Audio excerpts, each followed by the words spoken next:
Hello and welcome to Looking for a Man in His 30s, a Criminal Minds podcast. I'm Emma. And I'm Sarah, and today we'll be discussing season 1, episode 15, Unfinished Business, which premiered on March the 1st of 2006. Woo. But first, before we get into the episode, we need to issue a content warning. Due to the nature of the show, we will be discussing sensitive topics which could include murder, violence, sexual assault, domestic abuse, animal abuse, elder abuse, alcohol, drugs, racism, sexism, homophobia, transphobia, ableism, and more. Please take this into account when deciding when, where, and if to listen. Stay safe, everyone. But first, Sarah, let's have a little chat. So, what has been going on? We have had a really big break. We have. God, like maybe a month? Yeah, around that. Yeah, definitely. Yeah. So what has happened? Well, one thing that happened is me and Emma finally met in person for the first time in 3 years. I was wondering where that was going. I was like, we knew each other. We've known each other since we were 18, Sarah. What are you talking about? Technically, I was like 20 at the time, but he was the baby. I know. I'm still the baby. Only by a year and like 3 months, 4 months. Yes. Okay. Anywho, yeah. So we Emma actually met in person. I came up to see Sara. Yay! And we went to a lovely concert. Busted versus McFly. We should have worn our t-shirts for this. I know. Oh, if only you had texted me beforehand. And also, I think that t-shirt's in the wash, so. Mine's somewhere in my wardrobe. I'm not too sure. Anyway, so it was an amazing concert. It was. We had fun. We danced. We sang. I lost my voice for like 3 days afterwards. Sarah is not as used to going to concerts as me. No. But it was fun. It was fun, And then shortly after that, I disappeared on a cruise for 12 days. Yeah, she did. So we traveled down to Southampton, got on the ship, and went to the very top of Norway. And guess what? We saw the Northern Lights 4 days in a row. That is actually amazing. And then we had another week where I was at my cousin's wedding. Yes.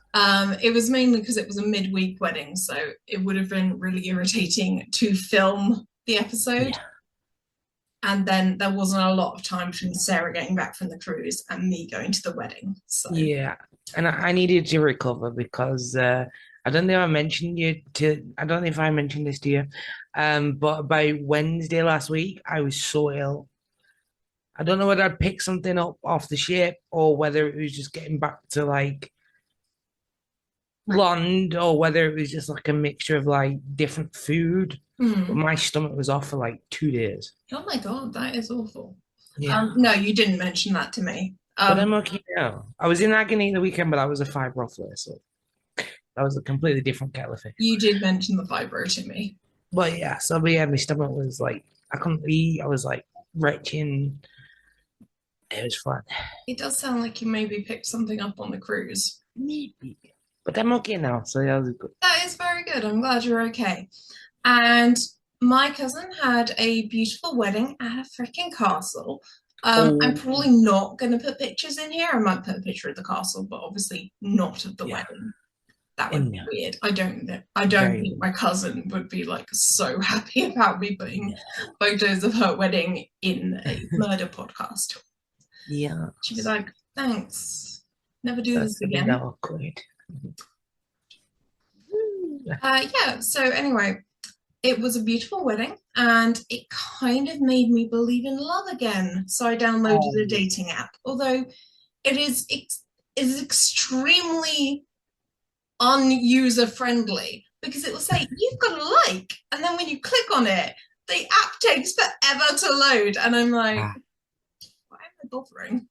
What's going on here? So I've managed to talk to one person, and I've had the app downloaded 3 days. I think it Oh, might just be a terrible app. possibly. Never mind. You might have to rethink that and do a different one. Yeah, give it a go later. Um, so anyway, yeah, and at least until the wedding has kind of had a few days, few weeks to settle. At the current moment, I believe in love, but this may Yeah. well change in a few episodes' time. Yeah. Oh, that's something to look forward to, haven't I? All right. What are you looking forward to me not believing in love and just being like, people are shit? Fuck love. Exactly, exactly. A few episodes we were talking, I've deleted the app. I don't give a shit anymore. I've deleted the app. Everyone is awful. Why on earth are dating apps so horrible? Yeah. I just steer clear of them. Yeah, Not interested. it's probably the best. Maybe, are you going to any weddings where you might suddenly believe in love again for a few weeks? But there is a wedding next month, actually, my cousin's Yeah, wedding. I thought you were going to weddings. So that might be nice. Oh. And I see how my family because I haven't seen them for ages. Yeah, that is good. I the family that were invited are like family that I see all the time anyway. So Oh, nice. it wasn't so much a reunion. Yeah, it just banter and see how everyone got on. Yeah, yeah. Yeah, it was fine. Yeah.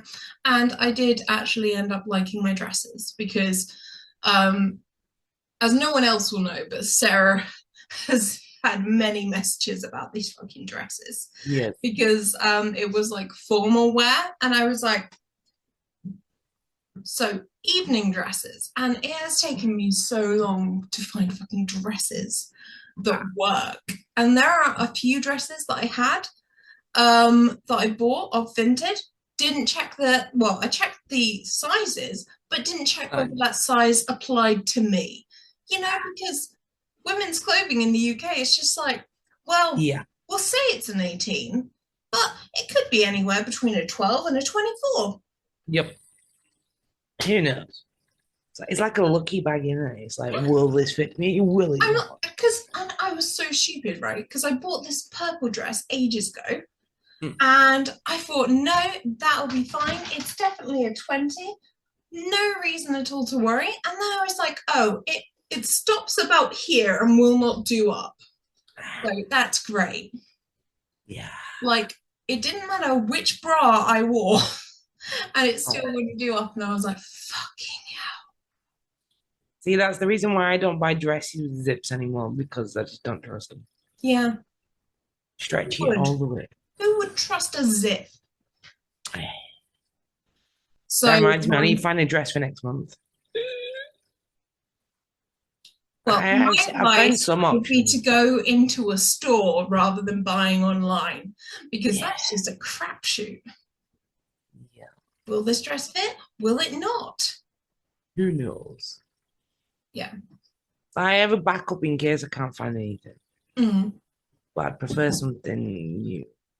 Yeah, that's good. I think my backup was, I'm gonna wear this red dress and I don't really care.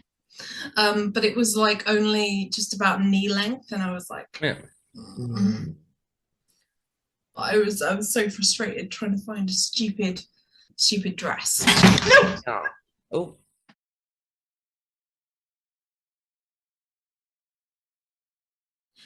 Anyway, before anything else goes wrong, like my desk collapses or my fucking light breaks and sends shards of glass everywhere.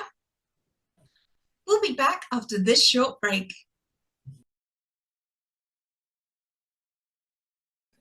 Yes. Welcome back. Now we're on to Sarah with the episode recap. Wheels up. Wheels up. So, the scene opens to a shot of a busy street in Washington, D.C., with the Capitol prominent in the background. In the J. Miller bookstore, author Max Ryan is giving a presentation about his book, named Houses of Horror, which discusses the case of the Keystone Killer and details his victims. Ryan is explaining about how the Keystone Killer sent out letters with word search puzzles, taunting the police and fascinating the media. He would leave specific crime scene details in the word puzzles for authorities to decode. As the camera pans around the audience, Gideon is standing near the back. He's leaning on a bookshelf. Ryan's discussing how the Keystone Killer stopped killing for 18 years. Many speculations as to why. But he believes that the Keystone Killer is a narcissistic sociopath who chooses to kill. He points out that the unsubbed signature is an intricate knot seen in the ropes that were binding the victim's hands. Can I just say that those knots, they look like how I try and tie something, like, I'm not sure if that knot will undo. Let me tie another one and another one. And eventually it's like, well, no one can get that undone now. Well done, Emma. Yeah. Ryan shows a photo of the Keystone Killer's last known victim, 23-year-old Amy Jennings. When she was killed, her infant son was in the next room. After finishing his presentation, Ryan is seen signing copies of his book for his fans. Gideon is sitting on a chair behind him. Gideon asks Ryan when he's coming back to the BAU for a guest lecture. Ryan just says he's retired. Gideon says, hell of a way to relax. 323 pages on the one that got away. Ryan replies, he hasn't gotten away. And you didn't count the 8-page prologue. People who have watched Criminal Minds throughout the entire series may be thinking, hey, isn't there another profiler that comes back to the BAU after some time away, having written many books? And yeah, there is. So I'm wondering whether this was the prototype. But obviously, after what we see in this episode, this guy probably doesn't want to come back to the BAU. Probably not. No.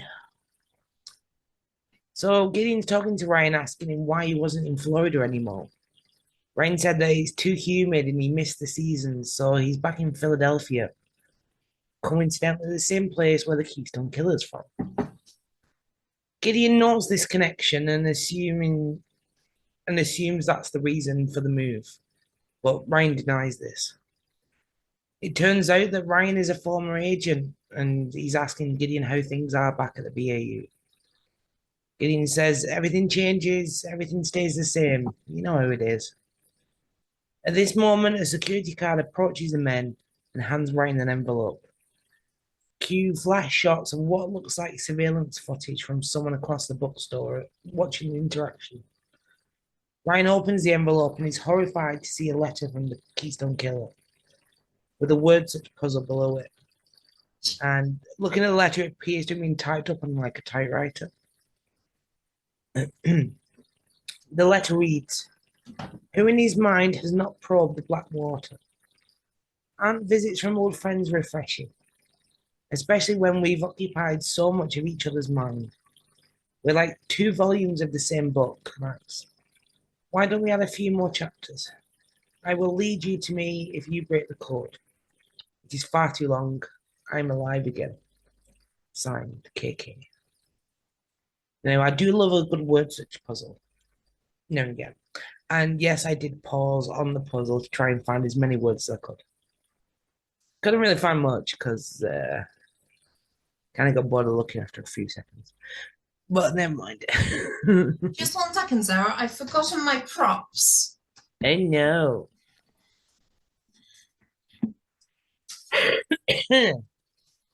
Let me know when you're ready. Insufferable. Insufferable. Yeah. Oh, let me write you a letter. Let me do a Shut puzzle. up! I wonder how long it took him to like make the puzzle. I don't know. Hey, have you ever thought about doing something else with your life? Fucking loser.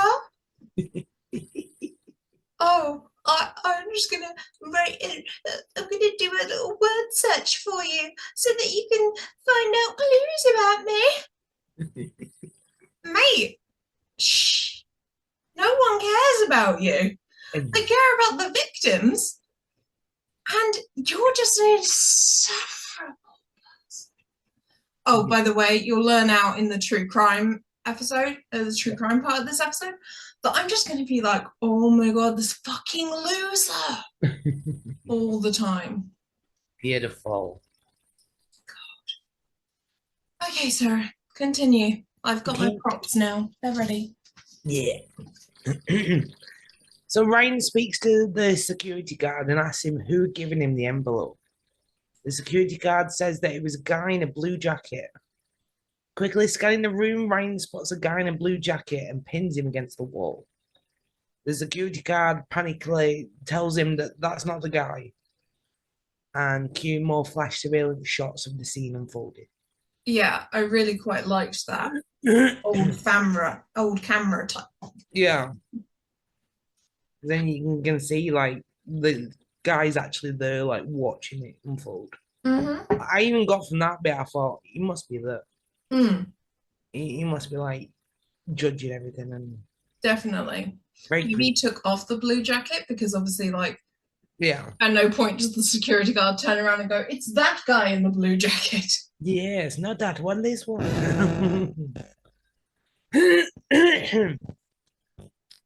Gideon grabs the letter and reads it.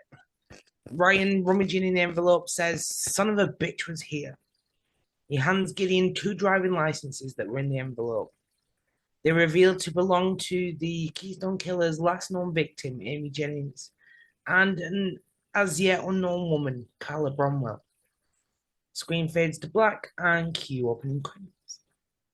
There is a bit that I think you missed there, Sarah. What? Well, Gideon is like, "Hey, are you looking, hey, do you think that you might be looking for something that's not there, like with weapons of mass destruction?" And I'm like, finally, someone who isn't me complaining about the Iraq War. Thank you, Gideon. You know what? I might make him my pretty boy of the episode just for that.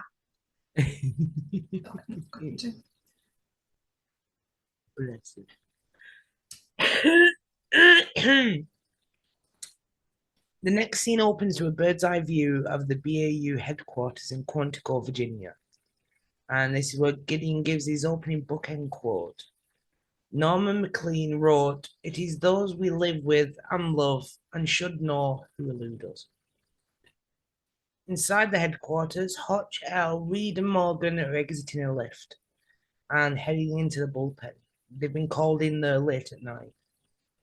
On a computer monitor is a copy of the letter that Ryan had received earlier that night. Reed reads it aloud and notes that the first line is a quote from John Steinbeck's East of Eden. Gideon mentions, "Story of good and evil, love and hate." Ryan fills the team in about new information on the Keystone Killer. Gideon tells them that the unsub was at Ryan's presentation. They mention about the driving licenses that were found in the envelope, and it's revealed that Amy Jennings was strangled back in 1987, and the unsub has been quiet ever since. Reed's trying to solve the word search from the letter. Each word he finds becomes highlighted in yellow. He focuses on a particular detail and asks what the significance is of black bra and grey wool socks. Ryan tells him that those are the items of clothing that Amy Jennings was wearing when they found her. Morgan says, "That's a lot of detail to remember for 20 years. The Green River Killer couldn't remember where the bodies were buried, much less what they were wearing." Hodge says, "Well, someone subs take pictures, print them themselves so that they can manipulate the scene and bring it to life. That would explain the level of detail." Reed is still focused on the word puzzle and asks if no fight and rear window have anything to do with the Jennings case. Ryan says no. The answer entered through the front door, and there's evidence to show that Amy fought back hard. Ryan says that the answer is referring to a new victim here. Elle mentions the owner of the second driving license, Carla Bramwell. Reed noted that C. Bramwell is present in the puzzle too. Gideon says that Philly PD went to the address on the license a while ago and sadly found her suffocated with a plastic bag. Morgan points out that the other victims were strangled, so the MO is completely different this time around. Elle questions whether the answer has been killing all along with the change of MO. Ryan suggests that he would have known if he was still active after all these years. Reed points out that it's not unusual for an unsub to change his MO. He refers to the Zodiac killer who changed from stabbing people to shooting them. At this point, JJ enters the bullpen with a crime scene photo of the latest victim, Carla. He tells Gideon to turn the news on. There's a special report on the Keystone Killer. The news anchor reveals that the station received a letter from the Keystone Killer also, along with the photo of Carla. Hotch starts to leave the room and says, "Meet you on the plane in 30 minutes. Now, we're getting closer, but where is my wheels up? God damn it. Sorry, Sarah. I knew. I just saw him say that and I was like, oh my God. Oh, Please, like, can someone we're getting comment there, we're getting below there, the just- video can someone which fucking say episodes it? they actually say it in? Oh, they'll get it eventually. What should we like season 3?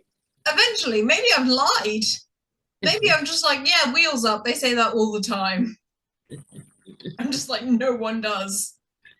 Actually, oh my God, I was watching Evolutions a couple of nights ago. And Yeah. you're not going to remember this by the time we get to Evolutions. Yeah, probably not. But they're working with one of the unsubs to try and help them catch a different unsub. Yeah. And he's like, so I get to go on the plane, yeah? I read it in the books. And then he's like, wheels up? What the fuck? Why are you saying it? Shut up. Oh dear. Oh, anyway, We'll get it eventually. We'll get it. So at this point, we've got a jet scene and the shot of the plane flying through the sky.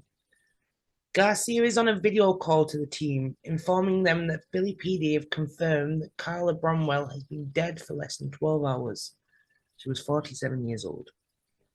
Hotch points out that the victims are getting older. Elle says that victimology really changes. Garcia tells them that Carla's hands and feet were bound with flex cuffs. Morgan suggests that this unsub is merely a copycat of the Keystone Killer, but Ryan is still convinced that it is the Keystone Killer himself. Morgan is concerned about working with Ryan, as he says he's not even an active agent. Gideon says he's here because he knows this case better than any of us. He shows Morgan that Ryan is only consulting. Then we get a transition shot from the photo of the victim to the actual crime scene. As Gideon and Elle enter the room, Detective Charles Santangelo from Philly PD introduces himself. Gideon introduces himself and Elle. Detective Santangelo asks if they think the Keystone Killer did this. Ryan steps in saying, yes, we do. It appears that the detective already knew Ryan, and he says he expected him to show up at some point. Elle checks that CSI is done processing the body, and then she examines it herself. Carla, the victim, is laying on her bed, hands and feet bound with flex cuffs, and a clear plastic bag is over her head with blood spatter on the inside. Elle points out that there's no bruising on her wrists, ankles, or neck, just a good-sized blunt force head wound. Ryan suggests that it was a surprise attack. Gideon says that the level of violence is escalating. Elle points out facts and refers to the words found in the Keystone Killer's latest puzzle. So specifically, the rear window And she suggests that the unsub may have left a print. Ryan immediately shoots his theory down.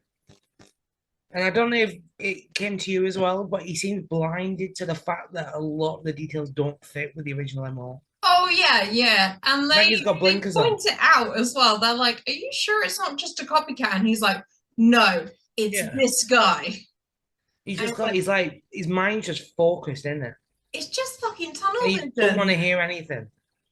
And to be honest, he's lucky that it is the Keystone Oh Killer. no, yeah. Like that, he's just got tunnel vision, and that Yeah. could have led him to completely miss the killer. Oh yeah.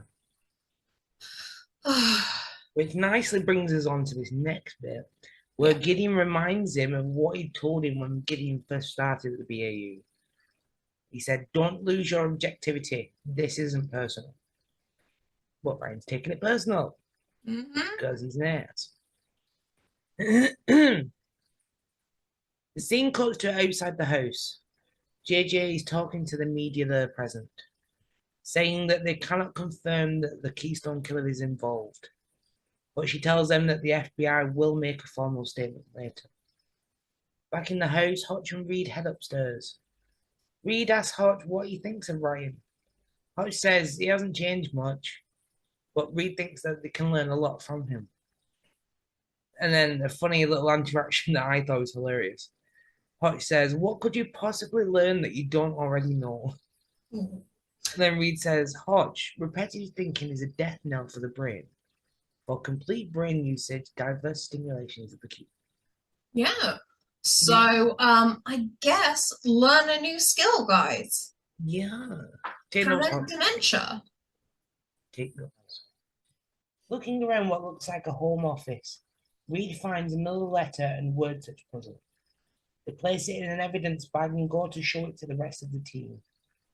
The new letter reads, "In order for the light to shine so brightly, the darkness must be present." Gideon points out that the answer is now quoting Sir Francis Bacon. I've heard that name, can't tell you where he's from. I think he was someone involved with Elizabeth I. I can look it up while you continue reading. Yes, thank you. Ryan says that he's used a specific quote in his book. Reed says it's on page 184. Ryan is surprised that he remembered the page number. He says that the letter also says to expect another gift in 2 days. Elle says, "A gift?" Dean tells her that he calls his victims gifts. Gifts for who? And then Ryan pipes in, "For me." The camera moves from Ryan to Carla on the bed, and we get more flash cut shots of a room with photos on a wall and newspaper clippings talking about the Keystone Killer. Oh, by the way, sorry, I was wrong. He was Francis Bacon was a statesman who served as Attorney General and Lord Chancellor under James I. Ah. Moving back onto your thing. Sorry. We get camera shots of a person from the back picking up a photo album and opening it. It's full of photos of what appears to be deceased women. I think they're the Keystone Killer victims, perhaps. The person's main focus, though, is on a photo of a woman and a man. The woman looks middle-aged with light-colored hair.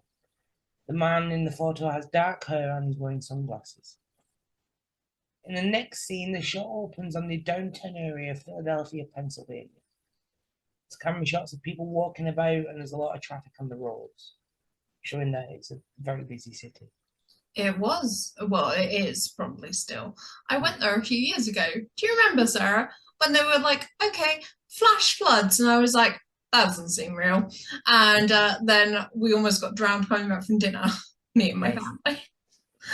So Like, oh, fun. sorry, guys. As it turns out, that there may be flash floods. I ignored it because I thought, where were the floods? And then the heavens just opened.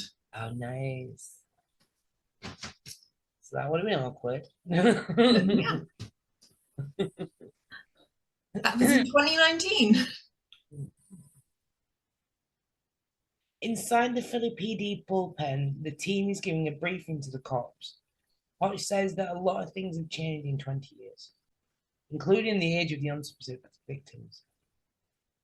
Detective Santangelo says he's older, his victims are older. Makes sense to me. Hodge says that most unsubs have specific fantasies. He says it's as if they are killing the same person over and over again. He says the unsub clearly preferred young brunettes before. The detective asks what this means. Reed references Ted Bundy only killing women who look like his fiancée. Later, he devolved and attacked a house of sorority sisters who looked nothing like his previous victims. Then, as Reed's talking about Bundy's final victim, a 12-year-old girl, the background switches from the bullpen to a bloody Bundy sat in a van. Reed says the amount of blood revealed that he'd lost complete control. He says that it was this devolution that led to his eventual capture. Gideon suggests that the... Sorry, just one thing I'd like to interrupt with about Bundy. I Yeah. know that I said, look, I want to do the true crime on Bundy when we Yeah. get to it.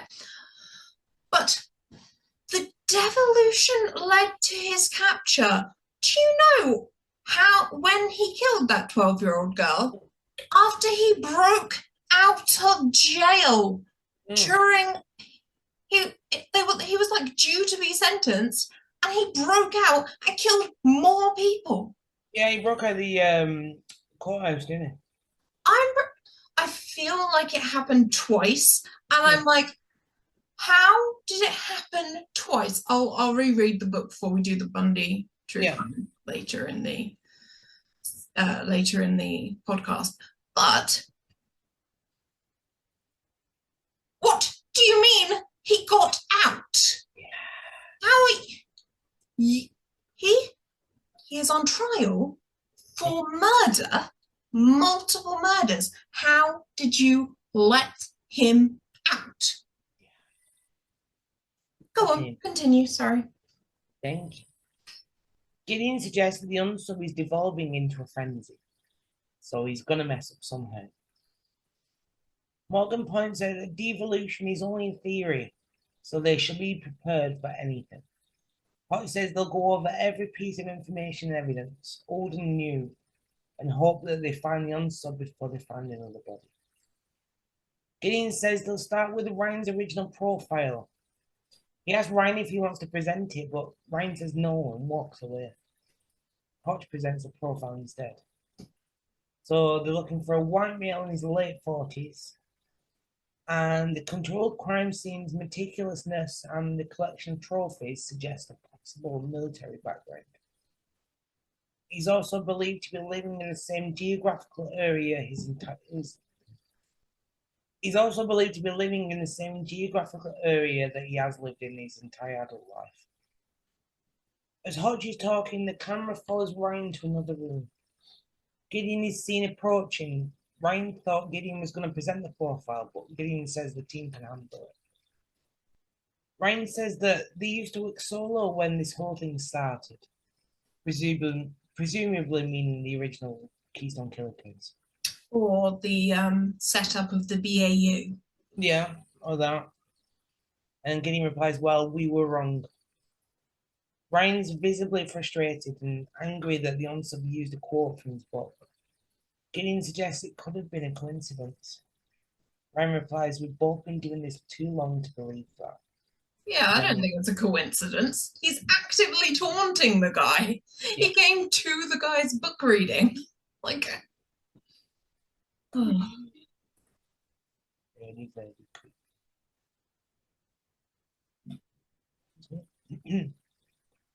Back in the bullpen, the team is brainstorming, trying to focus on the differences in the Keystone Killer's crimes. Elle points out a new fact. The latest victim was hit in the head. Morgan says in the puzzle it says she didn't fight. So why did the unsub hit her? They discuss several reasons. Gideon states that the unsub switched from rope to flex cuffs, and then mentions that the intricate knot was part of his signature. Morgan says that the flex cuffs were easier, which would have saved the unsub time. But Gideon says it's more than that.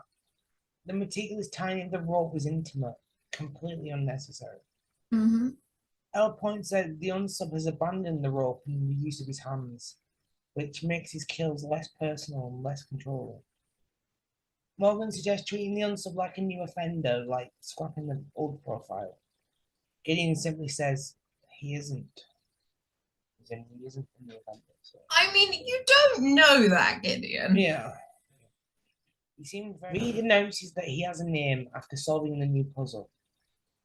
Elle looks at it and says, Nibres? That's a name? From what country? Reed says that he's backwards, S. Harbin, and points out there's a Scott Harbin on Ryan's original suspect list. Ryan at this point enters the room and says that it's not him.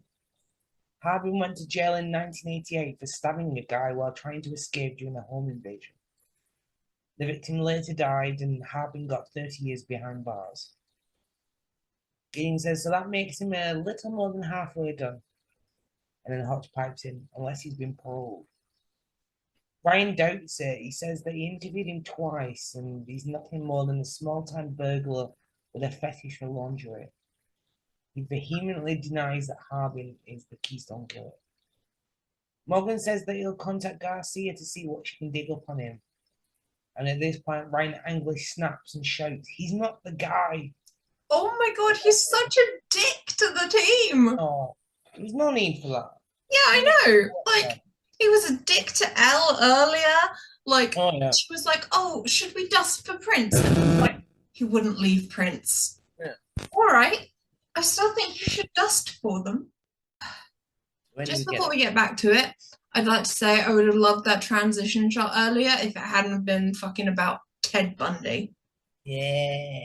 And you know the bit where Gideon's like, we don't work solo anymore? And it's like, you always fucking work solo because you're always running off. Not bothering to consult the team about anything. We're ready to deliver the profile. And Morgan's there like, we're fucking what?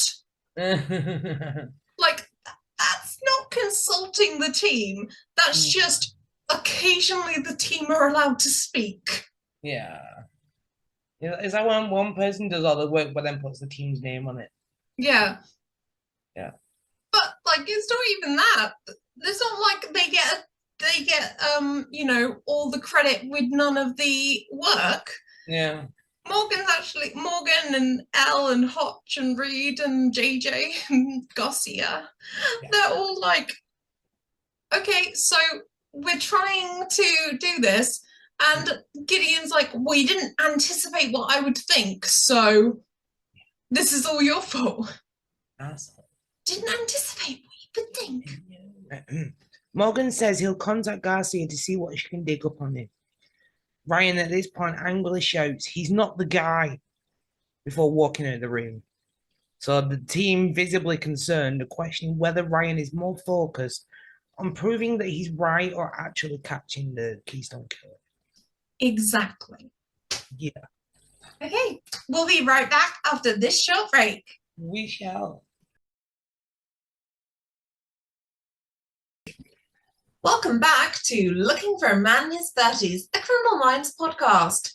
You may notice that if you are watching the video of this podcast, well, I don't even know if Sarah's dressed differently, but I know I took my jumper off. No, I've got this in the shirt. And I lowered my desk as well because I'm not standing up. I injured my shoulder a few minutes ago when we started recording. So I was like, no, I'm going to sit. Have a sit there. So yeah, this was recorded on a different day, which you may be able to tell due to the fact that the light levels have really fucked me over. Same. Fantastic. Yeah, we had to close recording early because I had a doctor's appointment on Tuesday, so we are re-recording this a few days later. Yes. But let's get right back into it. Sarah. Yes. Please go ahead. Thank you. So, in the next scene, Garcia is updating Morgan on what she's found. Scott Harbin was paroled 3 months ago to Philadelphia and missed his last appointment with his parole officer. Not a good move. But luckily, she's found an address for him. So the FBI and SWAT descend on the address. When making entry, a man is seen running away from them until Elle apprehends him. Oh my God. I love that scene. Elle taking down a Beautiful. criminal. Oh my God. She does such a badass when she does it. I know. We haven't actually discussed Baby Girl of the Week, but maybe it should just be her again. Never mind. Let's see how the rest of the episode shakes out. Yeah, we'll decide in a bit. So the team looks through the house for clues and evidence. Morgan notes the way Harbin arranges his underwear in a drawer, which indicates a military background. Hodge opens a cupboard to find boxes labelled alongside Polaroid photos of their contents. Gideon asks Ryan what he thinks. Ryan notes that Harbin seems to be a guy who needs to be in control. As he says, he's definitely obsessive. Everything has its place. Probably come from years of solitude, huh? And then Elle chimes in, and a strict upbringing. I mean, this is a guy who likes to be alone. Sharing a jail cell must have been a nightmare. And listening in the background, Harbin seems to be triggered by what Elle's saying.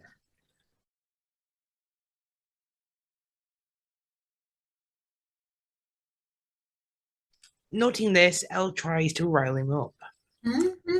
When will they ever learn that riling on subs is not the way to do it? I don't know, but it is funny. It is funny, but then you're just going to get yourself more pissed off. You're going to piss the other person off. Mm-hmm. And it ain't going to end well. But well, they've learned from the School of Gideon, I think. So. It's all just a matter of luck that things don't go immediately down the tube once you start insulting them. Yeah. It's always a toss-up whether you'll get any information or not. Let's hope one day it doesn't backfire on them. Fingers crossed. Fingers crossed. Fingers crossed. Hodge finds a video camera in a wardrobe along with a TV monitor. Morgan looks through boxes for any tapes that Harbin's recorded on. Gideon checks on Elle after her encounter with Harbin, but she brushes off and says she's fine. Back in the bedroom, Hodge discovers that there's a false panel under the bed. He gets Morgan to help him remove it, and they pull what seems to be a large drawer out, which contains a naked woman wrapped in plastic, still alive, but blindfolded and gagged. Panically, Morgan shouts for help and requests an ambulance. As the woman's wheeled out to the ambulance and Harbin is taken into custody, and just to jump in here, why did they bring him out at the same time? I don't know. Like, I think that would have caused more trauma. Yeah, that woman. Yeah. Like, surely it would have caused more trauma. Oh my God, he's still there. Yeah. Why is he not? You found a woman under his bed. Yeah. Why is he not already in cuffs in the back of the car and being taken to a police station? Yeah, they should have taken him out first and then wheeled her out. Yeah. That poor woman's seen him. She's going to be traumatized even more. You've got to wait for the ambulance to arrive. You may as well get that bastard down to the back down to the station before he can do anything to contaminate the crime scene. Idiot move, seriously. I was watching it. I was like, "What the fuck are you doing?" Anyway, back into it. Ryan seems shocked that Harbin is the guy that he's been looking for. Gideon reminds him that Harbin does fit his profile. Ryan's still concerned that he kept his victim in his house, but this doesn't fit with the previous victims, so he's still a bit skeptical. Morgan finds a letter addressed to Ryan on the windscreen of Ryan's car. Cue more flash shots of surveillance footage from this interaction.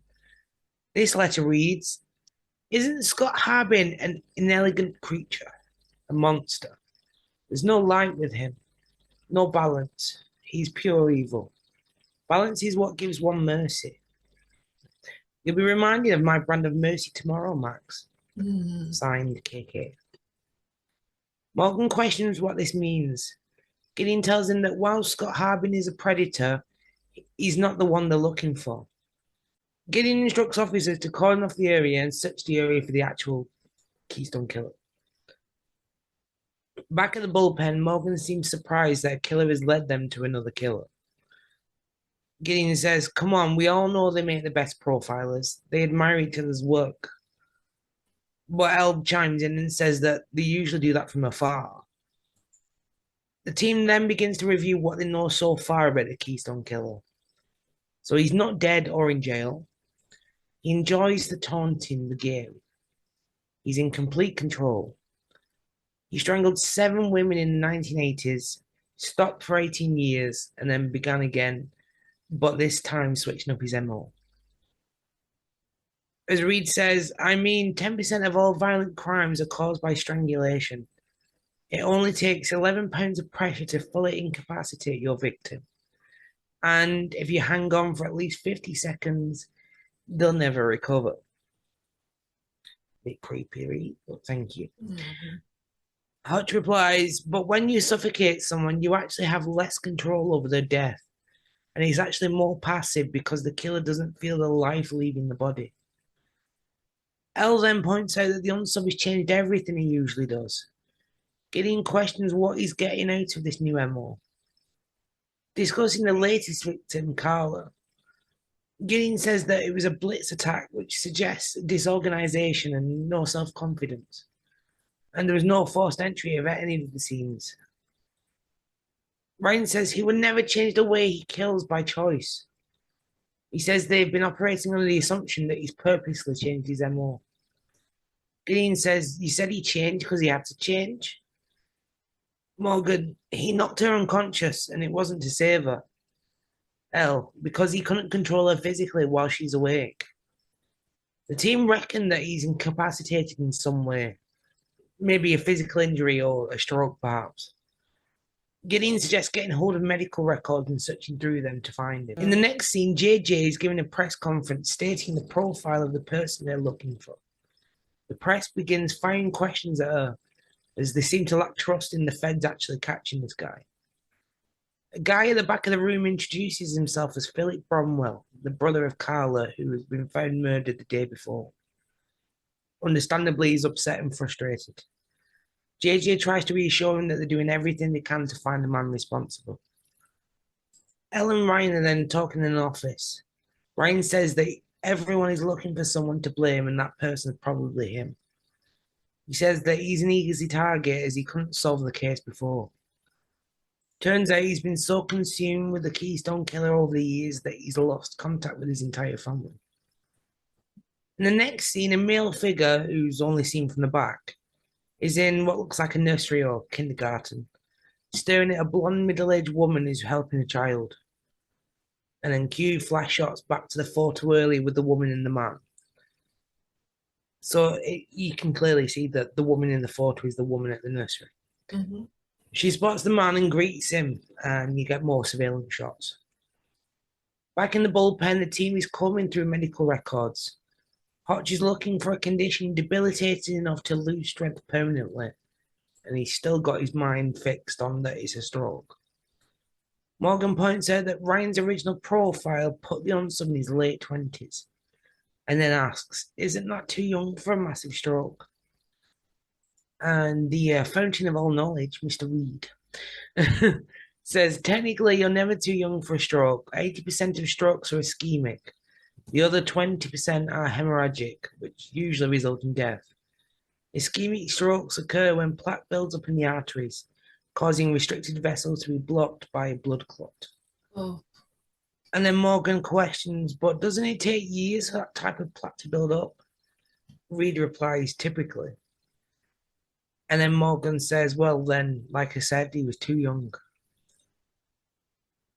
Reed then says, do you know that stroke victims who play virtual reality games show significant advances in recovery than those who don't? And my favourite scene of Morgan just staring at him with his mouth open, just speechless. Yeah, like, what am I supposed to do with that, Reed? Like, is that going to help me catch the killer? Am I going to look up people who play virtual reality games in the local area? It's fucking Christ. It was just his face on that bit. It was so funny. Hilarious. Oh, I mean, that's nice to know, Reed. Doesn't help with the case, No. but good for anyone watching who knows someone who's had a stroke. Get them the VR headset.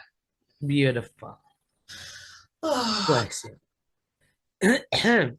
Anyways, Hotch has found someone in the records who fits the profile. It was a male who was 30 back in 1987. He was single, he had a dishonorable discharge from the army. His injury was a broken neck, and it resulted in intense physical therapy for 9 years. In the next breath, he rules him out as it's revealed that the man moved to Florida Keys and became a scuba instructor. So not our guy. Ryan is in another off. Well, sorry, no, that must be a lot of physical therapy to be like, okay, now I'm a scuba instructor. yeah, and 9 years of it as well. Yeah, I'll be honest, even 9 years, that seems like a relatively short time to recover from something like a broken neck. Oh yeah. Ryan is in another office looking at a board containing photos and information about the Keystone Killer's victims. Gideon enters the room and there's a bit of banter between the two of them. Gideon mentions a past case, the Boise child murderer, and he mentions the detective who dealt with that case, who later suffered with his mental health greatly. Gideon says it's a natural response to blame yourself. He says, important thing not to let yourself become another victim. Ryan says that somewhere in his subconscious, he hoped that by writing his book, it would draw the Keystone Killer out. Gideon tells him that he's got a team of incredible agents working the case, yet Ryan is standing there alone. If he wants them to help, the team will help him. The team is chasing whatever info they can find, but there's too many records to check, and they really need to narrow down the search. Reed mentions that car accidents are extremely frequent in the US, once every 10 seconds. So maybe the unsub was in a car accident. Gideon notes car accidents with injuries would be reported by the police.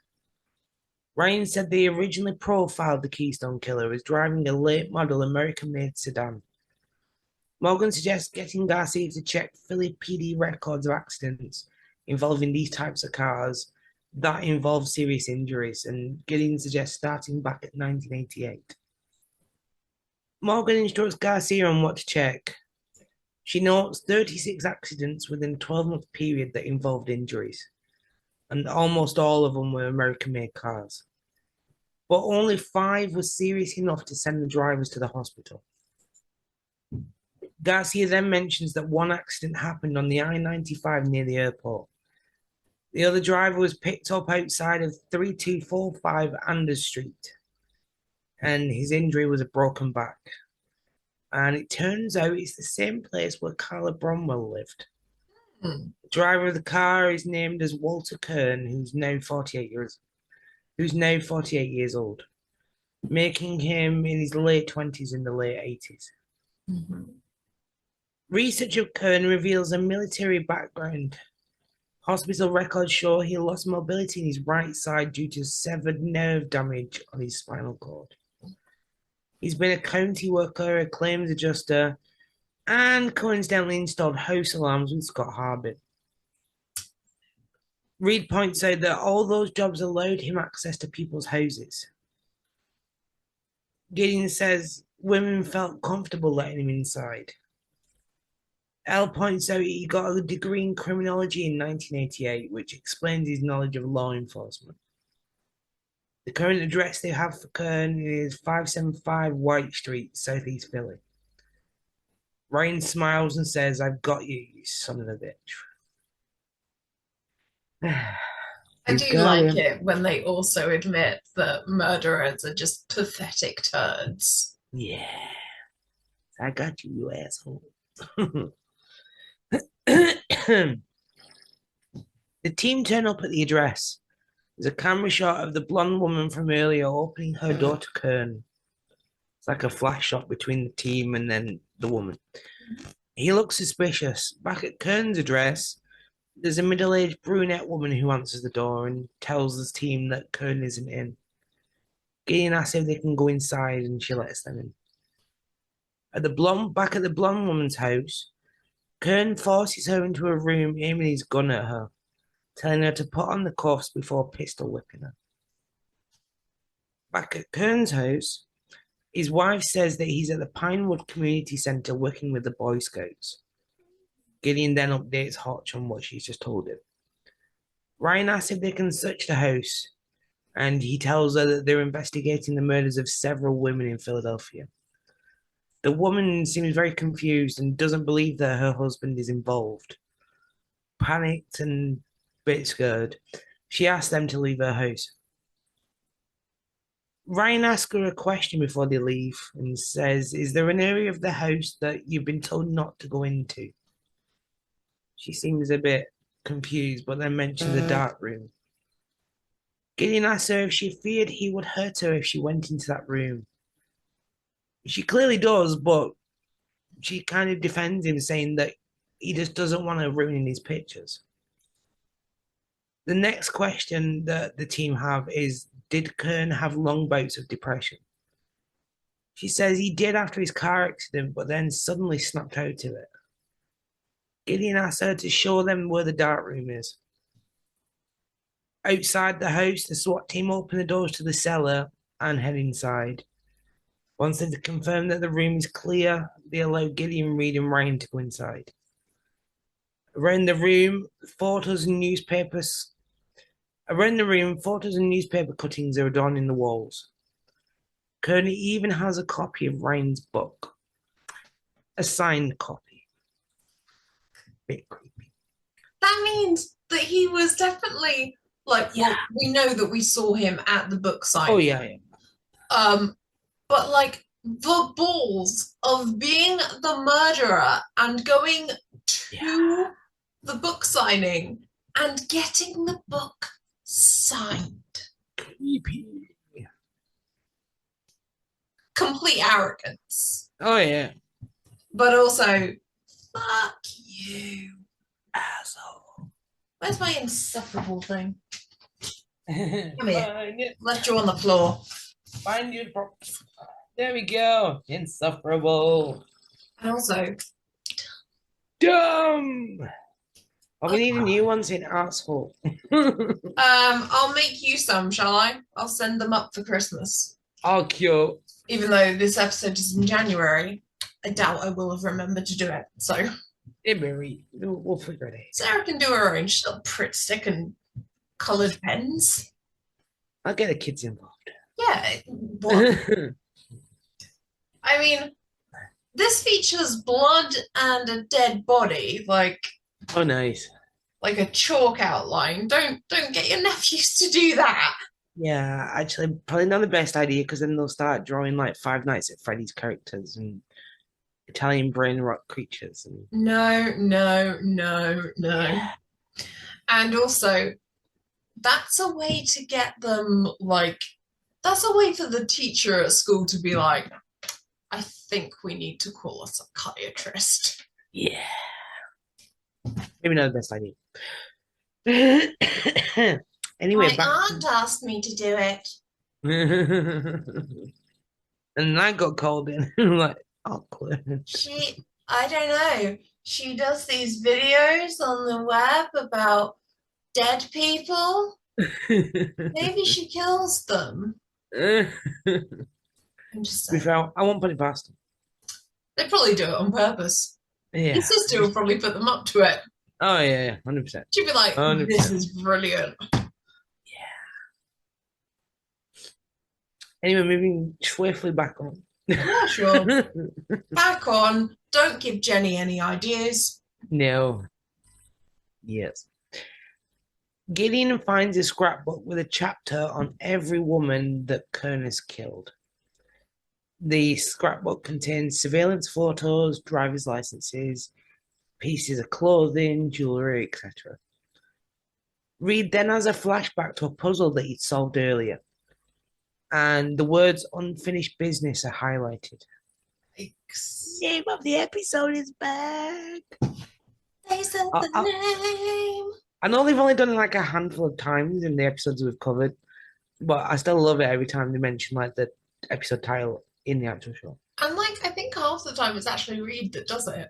Yeah, Because he did it in Compulsion, I remember that. he did. And And then in Extreme Aggressor, yes, it was him. So maybe it is yeah, always him that does it. yeah. We'll see. See how it turns out.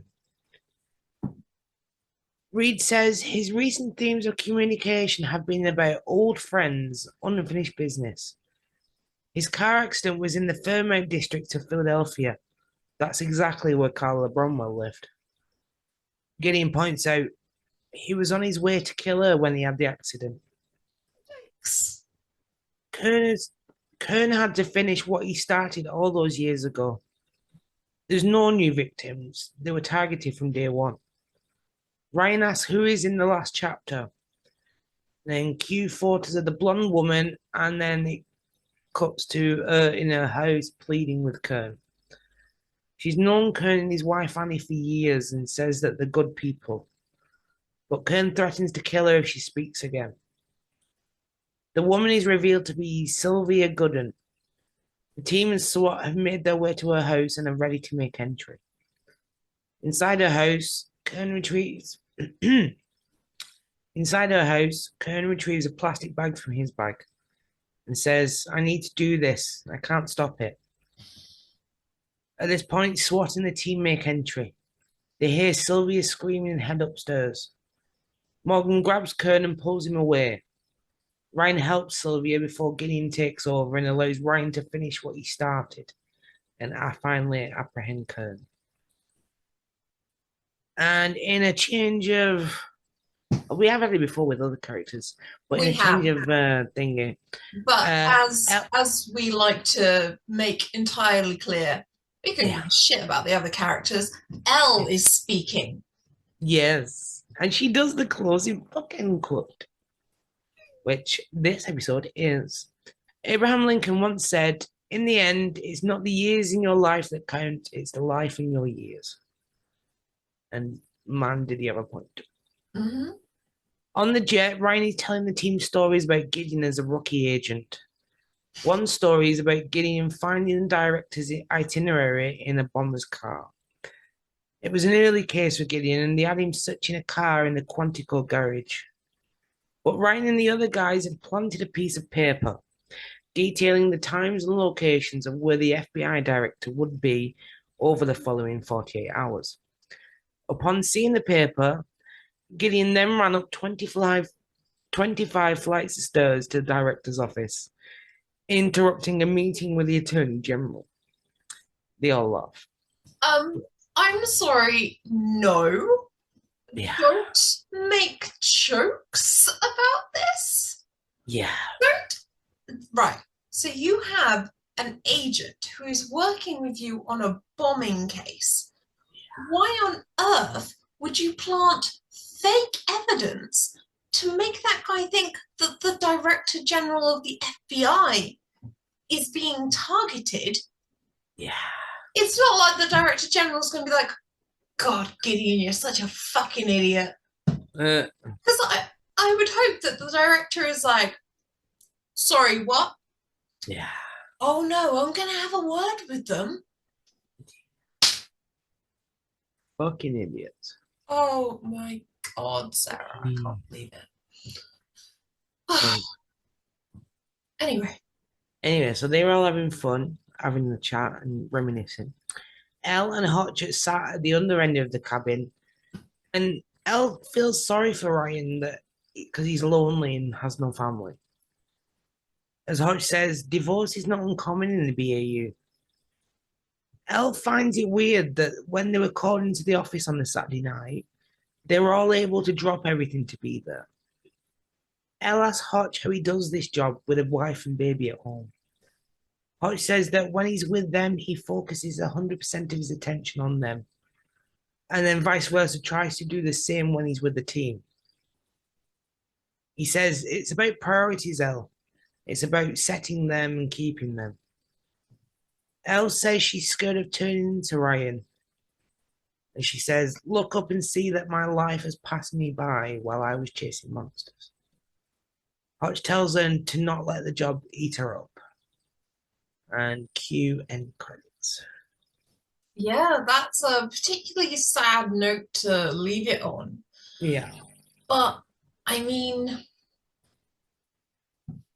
they are kind of right. Like, this is a job that is intense. It's not Oh, something you leave behind at the end of the day. no. This is a lot more important, like actually Oh, catching killers and stuff like that. and the amount of stuff they see as well is Oh, traumatic as yeah, well. scarring. Oh, yeah. It's like in Law and Order SVU, how a lot of the female detectives are asked, like, oh, how can you go on dates with men after seeing Yeah. all of the sexual abuse that is mainly done by cis men? Yeah. And yeah, they're right. They're right about that. Okay, well, thank you for that recap, Sarah. We'll be back with the episode discussion after this short break. Welcome back to Looking for a Man in His 30s, a Criminal Minds podcast. So we are now moving straight on to our episode discussion. We are now moving straight on to our episode discussion. Interesting points, notable guest stars, and of course, our pretty boy or baby girl of the episode. Okay, so we found on the Criminal Minds wiki that there's a slight error in continuity. Yeah, no one. Yes, little one. So they mentioned that the unsub has lost mobility in his right side, but when Kern is seen with the last victim, he only uses his right arm, suggesting it's the left arm that's injured. Yeah. But who am I to judge? Because I consistently mess up my left and my right, specifically when giving my mom instructions. Yeah, no, you turn left up here. Oh no, right. Sorry, right. Oh, turn left there, and we've already passed it. So thanks. Oh no, that poor woman. I'm always like, turn right up there, and then it's like, oh no, sorry, it was 2 streets back and it was left. Yeah. That poor woman. Poor mother. I know. Imagine. Oh dear. Okay, now Sarah is going to take on our notable guest stars. Thank you. So, for notable guest stars, so we have the guy who played the role of the SWAT leader, and his real name is Robert Manning Jr. And his more notable role was that of Zachary in the sci-fi crime drama Person of Interest. Mm-hmm. The actor who played Max Ryan is Jeff Pearson, and he was notable for the role of Jack Malloy in Unhappily Ever After and the role of Captain Tom Matthews in Dexter. And for the final notable guest is the guy who played the unsub, Walter Kern. His real name is Aaron Lustig, and he played the role of Dr. Tim Reed in The Young and Restless. And fun fact, he was nominated for an Emmy for Best Supporting Actor for this role in 1997. Cool. And apparently, Emma is also added to the list because I didn't know this. In Desperate Housewives, he played the role of a transplant coordinator. The entire way through, I was like, I know that guy. Yeah. Like, I know him outside of Criminal Minds. And Yeah. I went through this man's entire IMDb, and it was a list of stuff that was, you know, big, like Young and the Restless. I'd Yeah. never seen it. And so I was like, I must just remember him from Yeah. that Desperate Housewives storyline. It Yeah. seemed bizarre, but I couldn't shake the fact that I knew him, but I hadn't watched any of the other shows he'd been in. Mhm. He must have just a recognizable face. Maybe. Now, Yes. We are moving on to Baby Girl and Pretty Boy. So, should we have a bit of a discussion, Sarah? Let's. Okay, my discussion is L. Never mind. L. End of these. Yeah, no one else. Absolutely no one else. So I'm wondering if you have any ideas about who it could be. To be fair, all the way through, L was in the back of my mind, Yeah, mostly for her interaction with Walter Kern, yes. because that was just like badass, like fucking laying into him. And taking down the Um, other unsub, Yeah, the and guy who kept the woman in the box under his bed. yeah, and then another thing was, you know, Sorry. the jet scene at the end, Yeah, like when she was on a boat, she doesn't want to turn into um Max Ryan yeah, and like be lonely, and she doesn't want a life to pass her by and all that. And I yeah, just felt like my heart was like definitely, aching for her. definitely. I think it's gonna be Elle, even I, though we've I, told this a couple of times before. I think so too. Um, yeah, no, honestly, I was like, especially when Ryan was being so fucking dismissive of her in the first Yeah, part of the episode. Oh, no need to dust the prints. it's like, You a fucking maniac. Is Elle the only person who knows how to do a bloody job?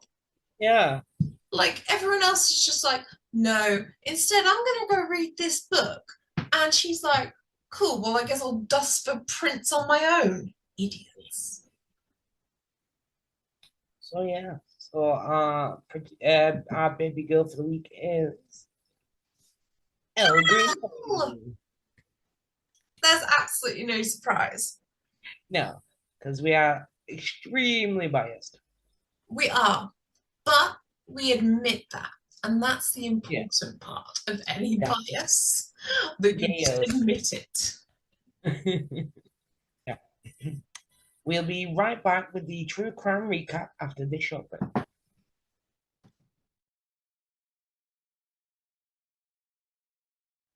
Welcome back for our true crime recap. Emma, it's time to deliver the profile. Okay, so there are hints in this episode towards the unsub being the Zodiac killer, mainly the like little word searches. Pathetic. Yeah. But for everyone who is not Sarah and has actually watched the series in full, or at least the first few seasons, you know that we are going to talk about the Zodiac killer in a big way later on. Ooh. So this one, it really seems that they based the character of Walter Kern on Dennis Rader, aka BTK, which stands for Bind, Torture, Kill, a nickname that he gave himself because he was upset that the press didn't do a good enough job with his nickname. Fucking loser behavior. Yeah. Also, can I just jump in here? This is the first time I've found out what BTK stands for. Oh, well, I I'm did not. glad to tell you. Thank you. Yeah. Just let me get my things back. Loser. Yeah, Fucking loser behavior. big one. Right. So I'll give you the too long didn't read, or too long didn't listen version first. So he killed at least 10 people in Wichita and Park City in Kansas between 1974 and 1991, with a 13-year hiatus between 1991 and 2004. At least the police can't prove he killed anyone during that time. Mm. I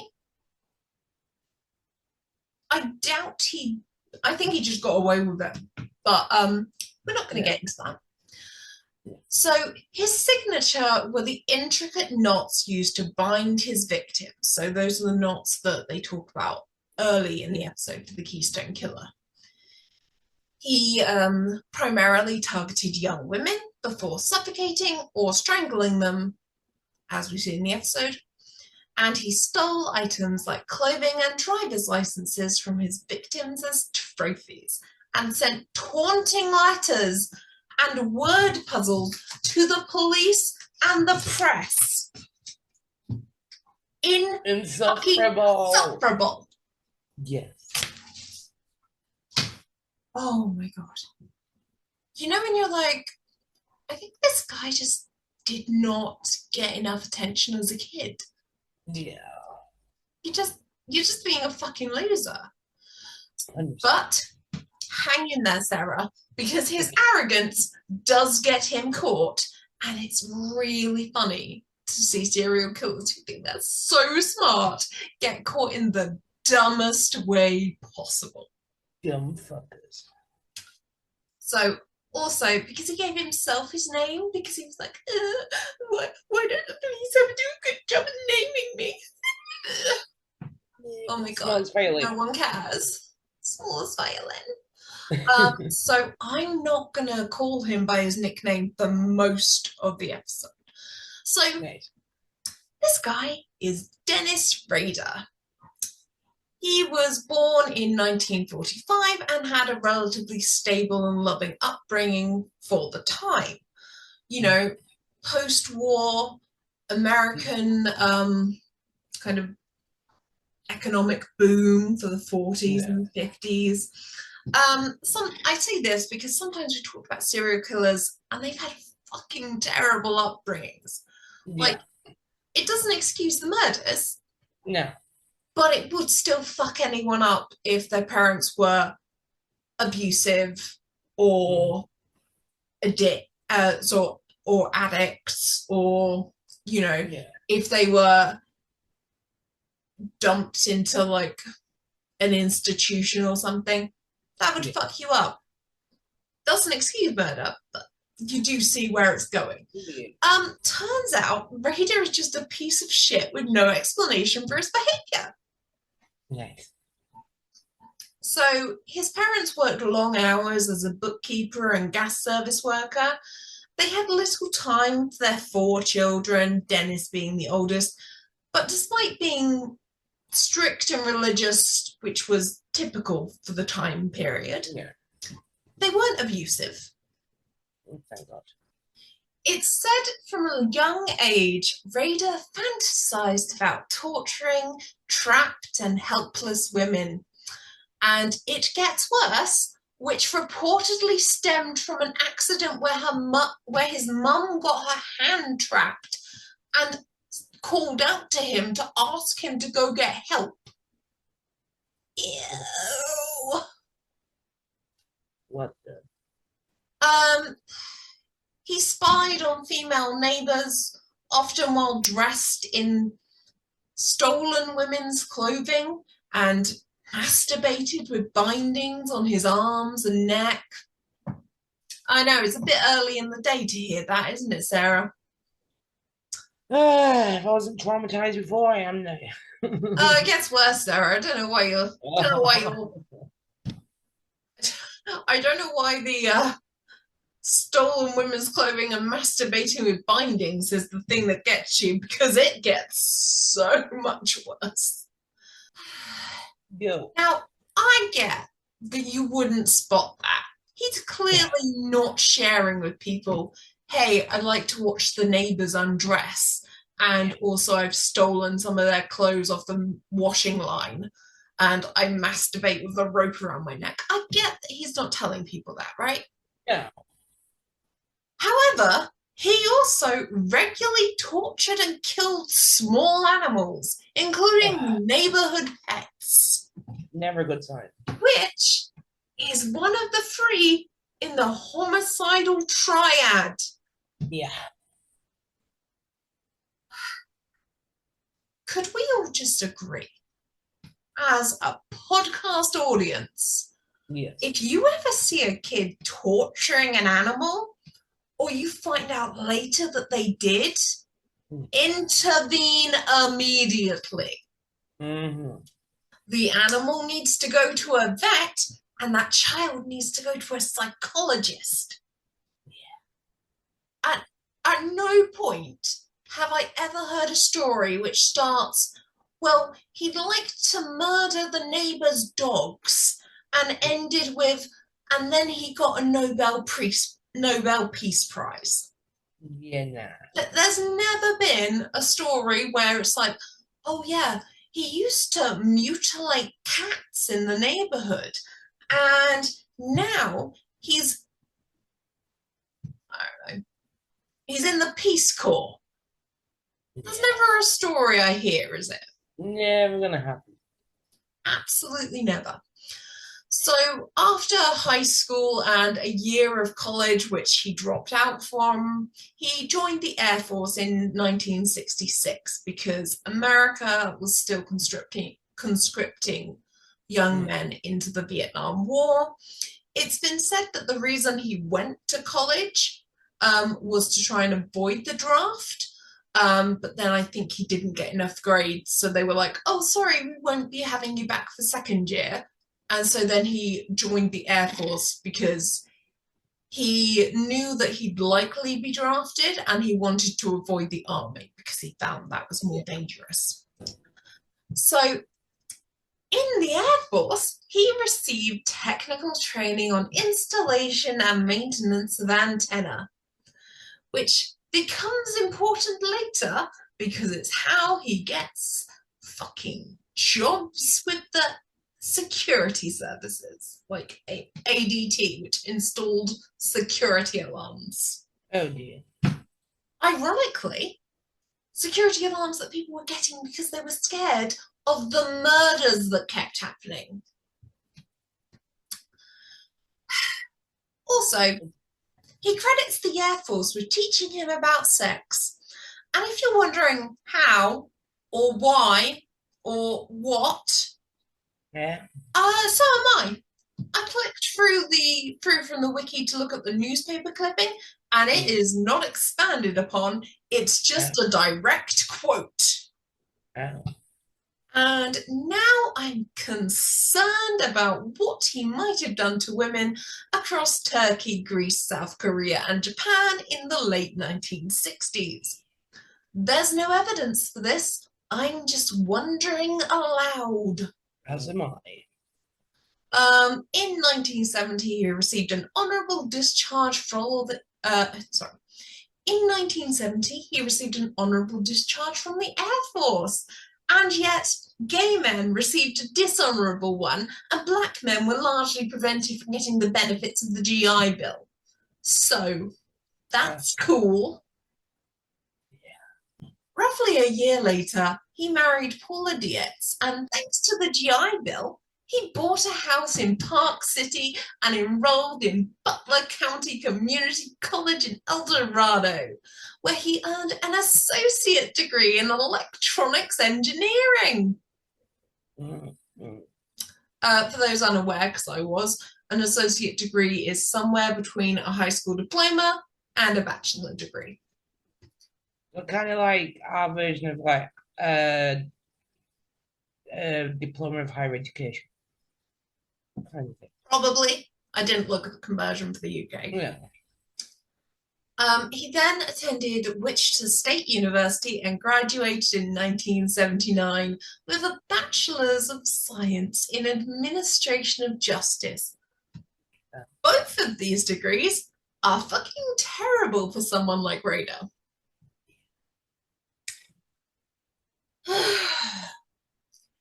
Also, in the mid-1970s, Rader and Paula had 2 kids, Brian and Kerry, but the dates are kind of hard to find, and it's not super important what their dates of birth were. Yeah. From 1974 to 1988, Rader worked with the Wichita office of ADT Security Services, where he installed security alarms, and his co-workers mocked him for being someone who followed all the rules and would scold someone for making small talk while working. Hey, you would have made me as a colleague then. I just think the gall of you being like, look, stop talking about the football game you're supposed to be working when you Yeah. are literally using your ADT uniform to break into women's house and not look suspicious and then murder them. Like, it's like a scenario where, you know, you get fired for coming in late, but the manager of the shop is like dealing drugs out of the safe. Like he's just kept loads of drugs in the safe. Business. Like, I don't think those two are anywhere near comparable, and I certainly wouldn't be poking that bear. No. And as I said, sadly, most people wanted the security alarms because of the murders, and they didn't realise that they were actually letting the murderer in to install those alarms. Good fucking God. Okay, so the murders. This is where it really goes downhill, Sarah. No one's having a good time from now on. Let me strap myself in. Get ready for this one. So, January 15th, 1974, the Otero family murders. Rader apparently stalked this family for 2 weeks after seeing Julie, 33, take her kids to school. On January 15th, he parked his car nearby, scaled a fence, and confronted Joseph Otero Sr., 38, with a gun, forcing him inside the house. Somehow the family initially thought this was a prank. Maybe they were just in disbelief that this was happening at all, but it like if someone's got a gun and they're in my back garden and they're like forcing me into the house, I wouldn't be thinking, oh, this is just a harmless neighborhood prank. Oh, hopefully. Like, I don't know if they recognized him or why, but I think they were just in disbelief. Yeah.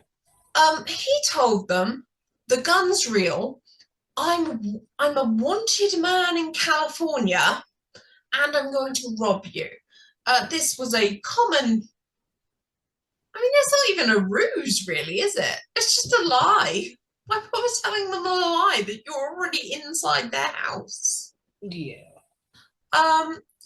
So he forced them down. He bound Joseph and 9-year-old Joey on the floor and tied Julia and 11-year-old Josie on the bed. He killed Joseph first by tying a plastic bag over his head. Joseph managed to chew a hole in the first bag so that he could breathe, but Rader spotted this, put on a second bag, and let Joseph slowly suffocate, which is awful. Yeah. He strangled Julia with a rope. At some point, she regained consciousness and asked him to spare her children, which is when he killed her. He killed Joey in the same manner he killed Joseph, using 2 plastic bags and 2 t-shirts to secure it, and then sat in the room and watched while Joey died.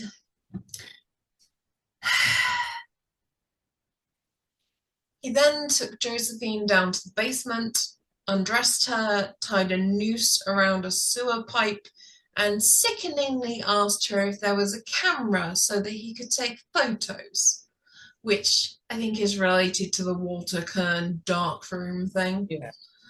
She said, there's no camera, and he then proceeded to hang her and watched as she died. He was also masturbating at the time, and they found semen on her.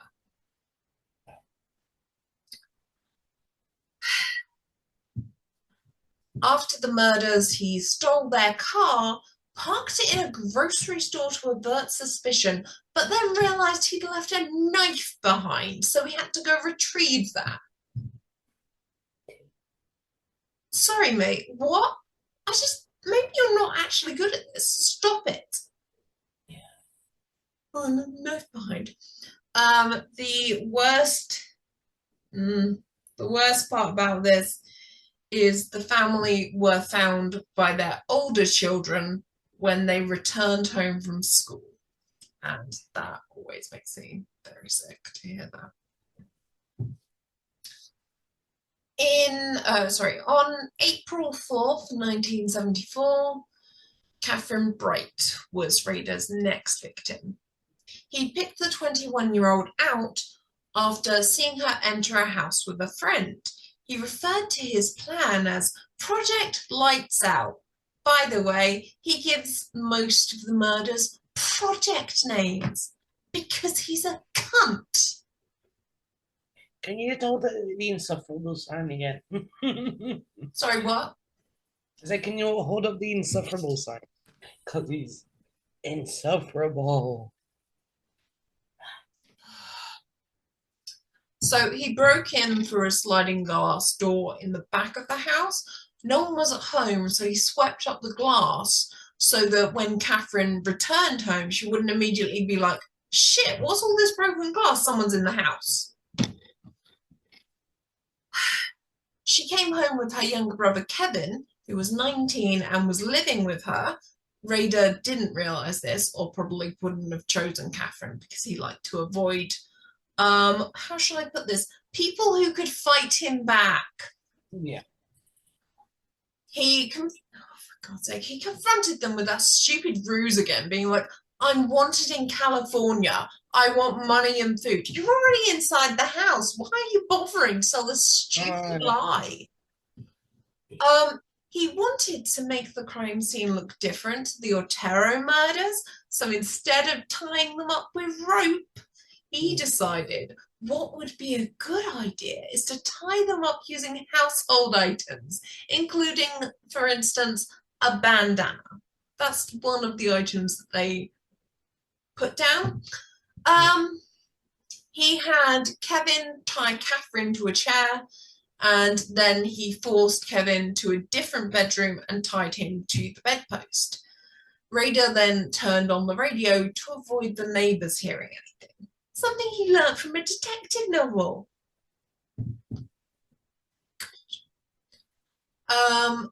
Anyway, turns out that tying people with household items as opposed to the rope actually made it really easy for Kevin to get out of these restraints. So when Rader returned to attack Kevin before he was going to attack Catherine, Kevin was actually free of his restraints and able to fight Rader, but still, during the struggle, Kevin was shot twice, including once in the forehead, and he managed to play dead long enough for Rader to believe him, allowing Kevin to run to the neighbors and call the police. Okay. Rader returned to Catherine and she asked about the gunshots, and he told her Kevin was dead, so Catherine began to fight like hell, so much that he was unable to strangle her and resorted to stabbing her repeatedly instead. Once he thought she was dead, he grabbed her keys to steal her truck, but he couldn't start it, so he had to run to his own car. Yeah. Cannot stress this enough. You're just a fucking idiot. Catherine was still alive when the police arrived, but she died in surgery later that day. In October 1974, Rader sent a message to the Wichita Eagle where he gave himself the BTK nickname and confessed to the Otero murders, sharing details that were not previously made public. The only good thing about this is that it meant that the three brothers in psychiatric care who had previously confessed to the murders would no longer be tried for them. Because, you know, why bother looking for the real killer when you can just push it off onto people in psychiatric care and say you've solved the case? In March 17th, 1977, he murdered Shirley Ruth Relford. He'd actually planned to kill someone else that day, but the proposed victim wasn't home, and he was angry at this and decided to find a random victim, further proving that murderers aren't geniuses. He approached 6-year-old Steve Relford and claimed to be a detective, showed Steve a picture of Rader's own family and asked if he'd seen them, and Steve, being 6, mistakenly identified them as his family and led Rader back to the house. At the house, Rader pulled a gun, forced his way inside, and claimed he was a wanted man and he was going to rob them.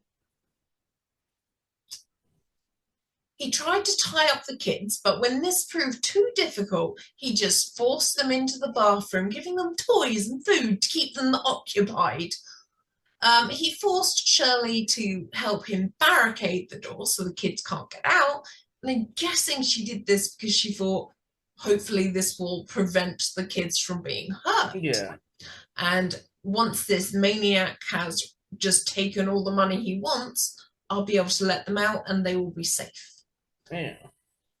He took Shirley to a bedroom, tied her to the bed, and proceeded to suffocate her with a plastic bag and strangle her. He planned to murder the kids as well, but thankfully the phone rang and one of the kids very smartly said that the person calling was someone who was supposed to visit them very soon. This caused Rader to flee. On December 8th, 1977,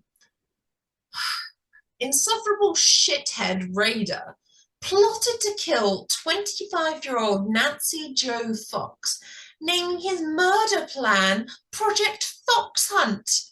Get it? Because she's named Fox and he's hunting her? Fuck you, Rader. He broke into her house through a rear window and waited for her to return. When she did, she screamed at him to get out, but he said he'd cut the phone line so she couldn't call the police. He was going to tie her up, take photos, and rape her. She convinced him to let her use the bathroom, probably hoping she could escape or attract help, but she was unable to. He then forced her to strip, put handcuffs on her, and killed her by strangling her with his belt. Several times he almost killed her and then stopped for a few minutes so she would regain consciousness before he strangled her again. The next day, Rader called police from a payphone and told them where her body could be found in her house. The call was recorded and released to the public 2 years later. Why did you wait 2 years? Someone is confessing to a murder. Release the tape now. Wow. So anyway, this sparked 100 tips, but none were promising. I hope the person who delayed that was sacked. Yeah. It should have been released then, not 2 years later. Exactly. On January 31st, 1978, Rader sent a letter to the classified advertising department in Wichita, which contained a poem and a detailed description of the murder of Shirley Relford. The letter failed to arrive for 6 weeks, which is probably what spurred him to send the letter to Wichita television station, KAKE, on February 10th, confessing to the murders of the Oteros, Bright, Relford, and Fox, where he suggested possible names for himself, including BTK. This is a direct quote from the fucking letter. How many do I have to kill before I get a name in the paper or some national attention? You don't. You're not getting anything. Fuck off. He then enclosed a poem about Nancy's death, parodying an American folk song.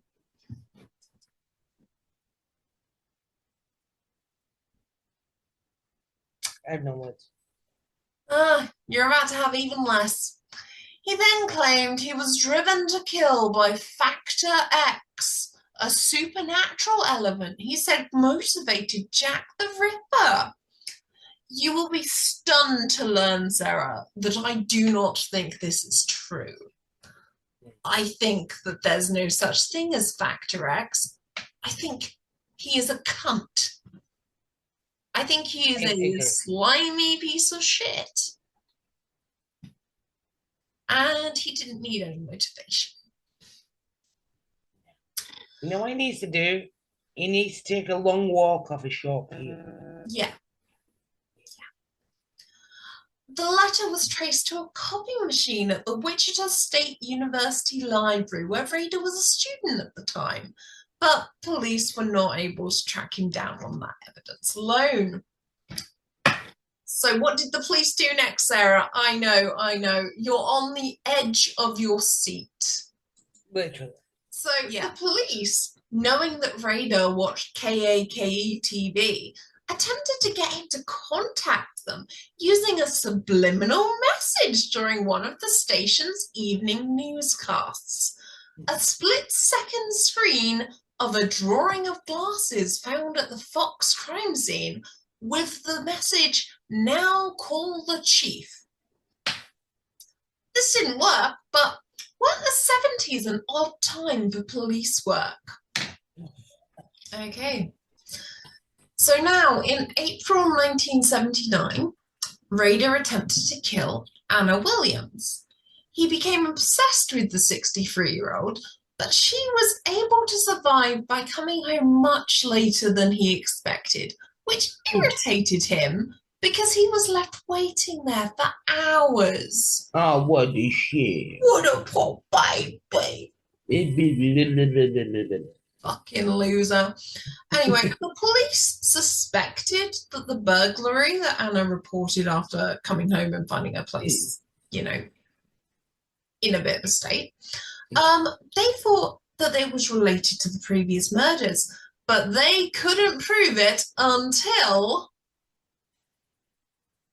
June 15th. He left a letter outside Anna's house, which read, "Oh, Anna, why didn't you appear?"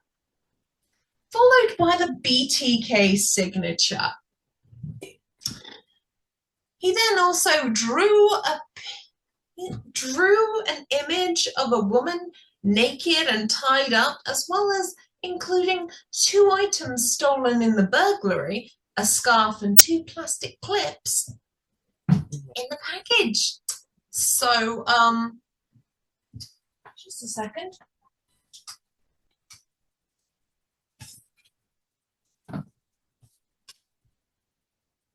Yes. Insufferable. Fucking sufferable. Yes. In the mid-1980s, a new task force was set up to look into the investigation because of advancements in DNA. Sarah, 3 guesses what the task force was killed without looking at it in the doc. I mean, catch BTK or something. No. They give these weird names like, Operation Unicorn or something like that. Operation those. That? No clue? No.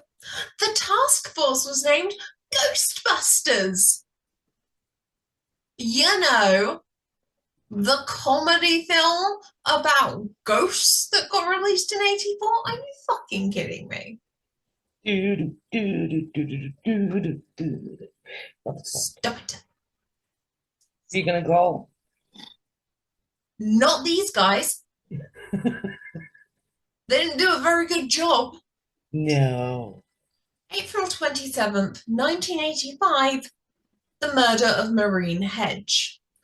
Rader had been stalking his 54-year-old neighbor for a long time, and of course he gave it another stupid name, Project Cookie.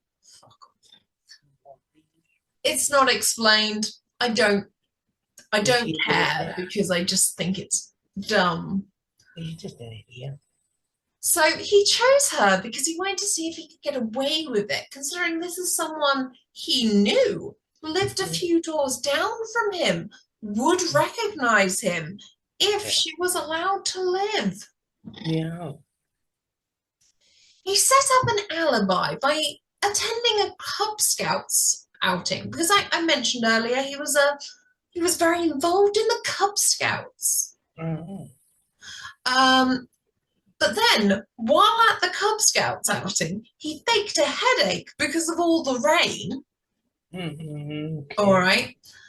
Drove to a deserted area where he changed from the Cub Scouts uniform into some regular clothes before going to get a beer at a bowling alley. You know how those things help with headaches. Yeah.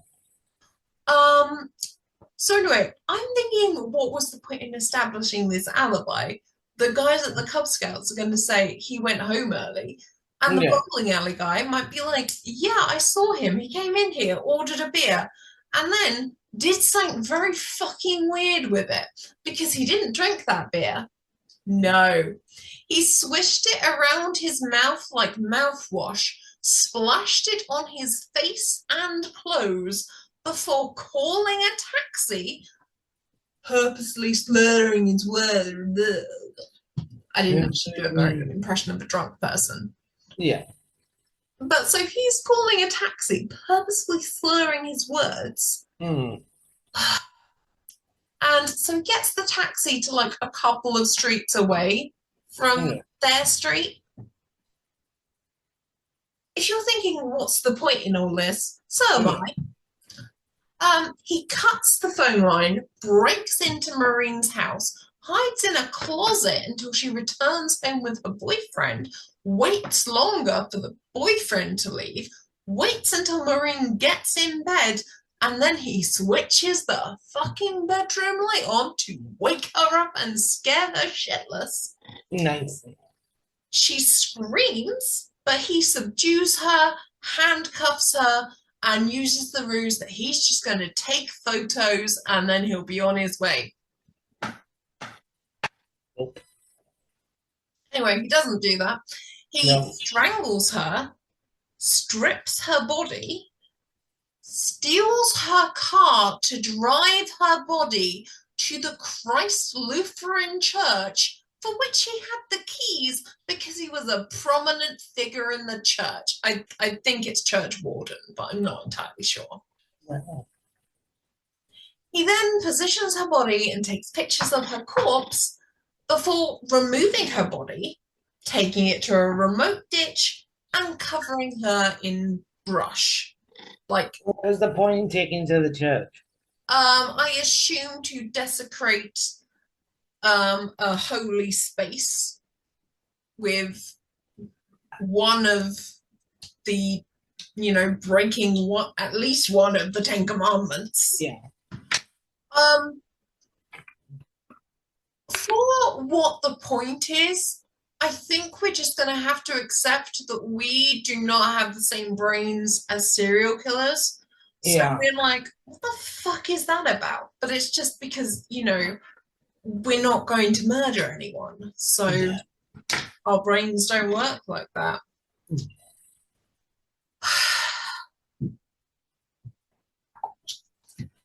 So this bit, Yes. I want to prepare you, Sarah. Okay. It's weirder than everything else I've just said. Like, think about everything I've just said, and then it just gets weirder. So, on December 27th, 1987, Melvin Fager and his two daughters, Sherry 10 and Kerry 16, were murdered.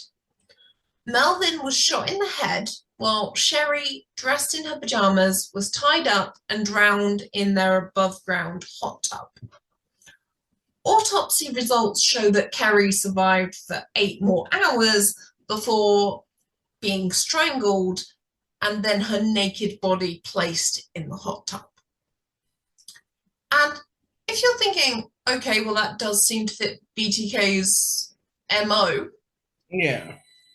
the crime was not connected to the earlier murders at the time or since Rader's capture, but on January 5th, 1988, which is less than 2 weeks after the crime, Mary Fager, the wife and mother who was presumably not home at the time of the murders, received an envelope containing a poem titled "Oh God, He Put Kerry Sherry in the Tub," and a drawing of a young nude girl bound at the wrists and ankles lying next to a pool or hot tub.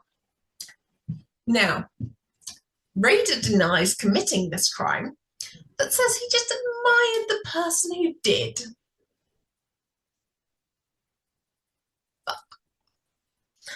Police believe him because the drawing he did was inaccurate and the case is officially unsolved.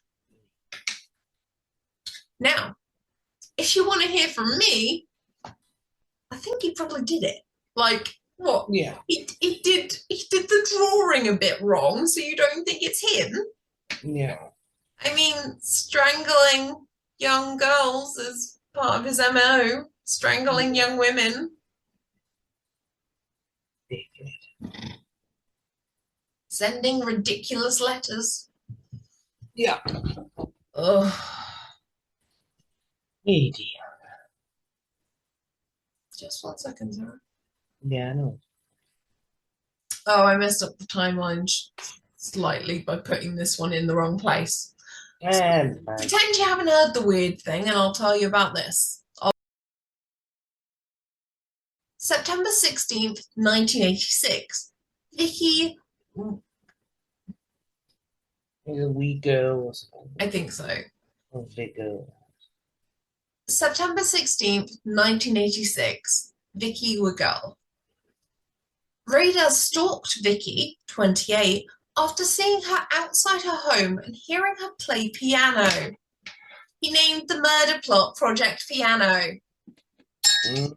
Very, yeah. So anyway, at the time he was working for ADT Security, so he used one of their hard hats and a Southwest Bell manual to pose as a technician for the phone company, using the ruse to first enter a neighbor's home so that he could pretend to do something with the wires, with the telephone wires, and look a bit better when he knocks on Vicky's door. Yeah.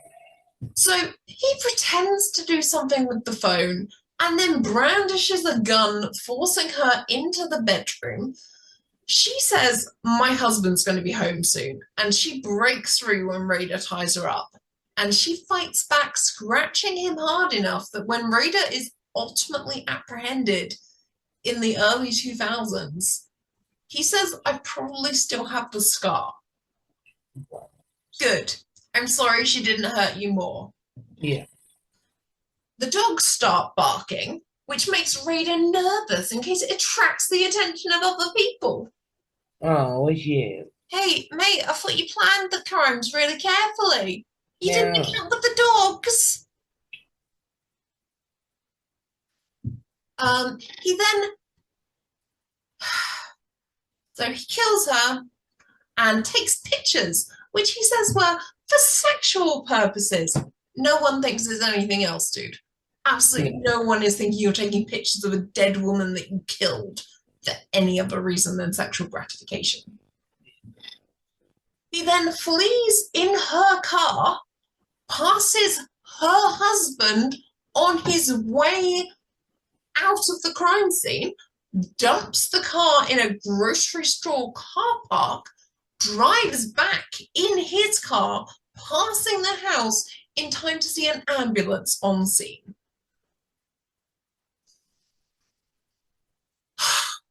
Oh my God. So, January 18th, 1991, Dolores Davis. So, Dolores Davis, 62, lived not far from Rader, and he had stalked her for a while. He gave this plot the Project Dogside name because of the dog kennels north of her home. It's so inventive. You're just an idiot. I don't care. He stalked out her home many times to figure out a plan, but was unable to figure a way to break in. How?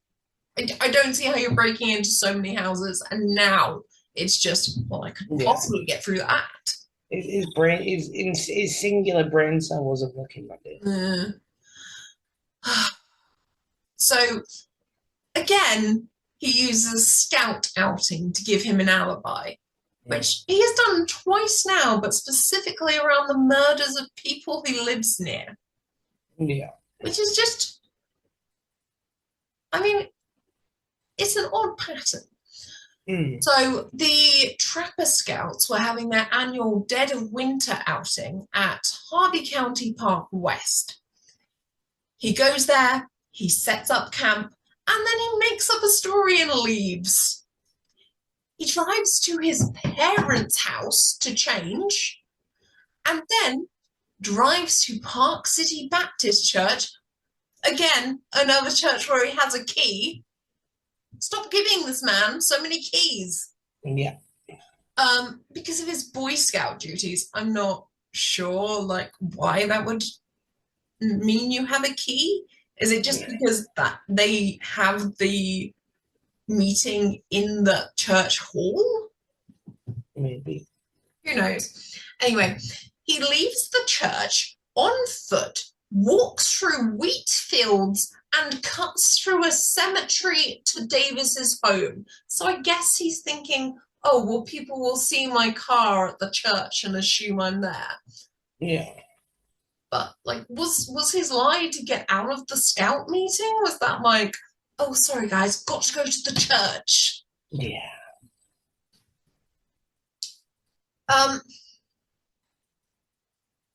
Now, if you're thinking, what kind of pathetic loser would do that? Yeah. The same kind of pathetic loser that would be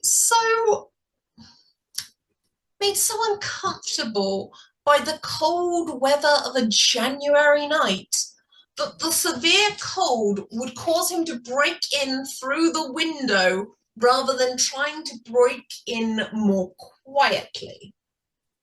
Loser. Oh my God, are you cold?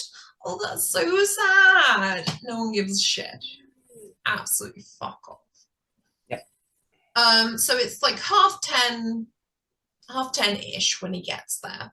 He can see her reading through the window blinds, so he waits out there for a few minutes and then throws a fucking cinder block through the sliding glass door. And she obviously is alerted to this because she's awake and you made so much fucking noise. Yeah. Now, she runs out of her bedroom screaming, as I would, and he uses the wanted man ruse on her, which I don't really understand, seeing as they lived near each other. Like, I'm wanted in California. You've lived here for 20 years, Dennis. What are you talking about? Yeah. So he says, I'll tie you up and leave you, but I'm taking your car and some food, and I just want to stand in here and warm up a bit. Yeah, go right ahead. If you're using this ruse anyway, why would you not have them answer the door and then force them inside with the gun? Yeah. I don't understand why your need was to fucking break the door, because surely neighbors heard that. Yeah. Like, I hear when my neighbor sneezes. Right. So I want to know why no neighbors heard this. God. So Davis refused because you just broke into my house and you're threatening me with a gun. No, you can't stay here to warm up. No, I'm not giving you any food. And so then he says, well, I have a gun, a club, and a knife. Which of course means that she goes, oh, okay, sure. here's the keys. He rattles around in the kitchen pretending to look for food, and he says, oh, what I'm going to do is he ties her up with a pair of her own pantyhose, which is tights basically for people in the UK. I really don't like the term pantyhose. It's a bit weird. It's kind of grim. But anyway, Davis realizes at that point he is going to kill me. So she starts begging for her life. And then he strangles her with the pantyhose. He initially said he was going to come and he was going to stay and take photos with the body, but Davis lied to him before he killed her and said somebody would be coming soon, so he left earlier than he planned.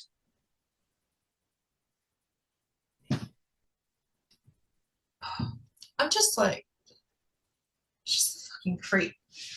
And in case you're thinking, wow, I hope the story ends there.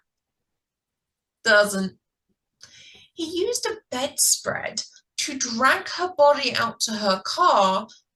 He put her body in the trunk and drove to the Kansas Department of Transportation.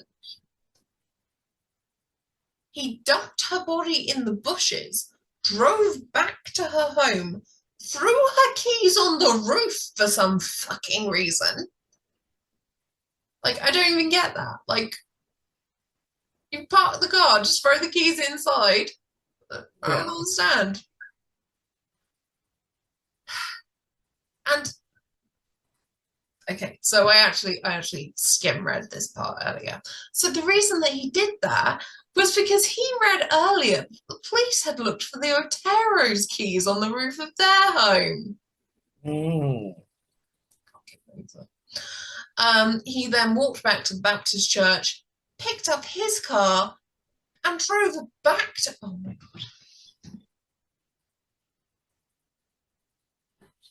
God. While you're having a mental breakdown, I'm just immature again. Oh my God, Sarah. So he gets in his car at the church, drives back to the Kansas Department of Transportation, collects her body again, drives it to a rural area, and dumps it under a bridge. Nice. He didn't take any pictures that night because he needed to get back to camp before his absence was noticed. How long have you already been gone? Oh, yeah.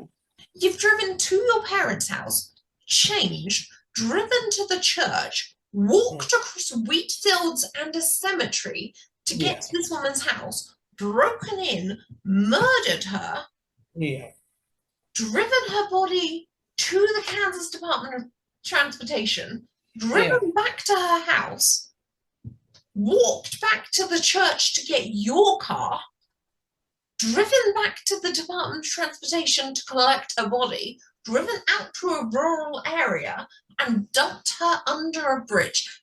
At this point, I'm gonna just say, like, I don't know that taking photos would have taken that much more time. That seems like a ridiculous, stupid excuse. Surely that would have been gone. I mean, I am thrilled that he didn't further desecrate her body by taking photos. Oh, no, yeah. But I'm also like, what a fucking weird lie. Very sadly, she was discovered by a dog walker. He was 15, and a few days later, on February 1st, Nelson Schlock was walking his dog. The dog went under the bridge and discovered her body, and the boy followed the dog after it would not come back up when he called.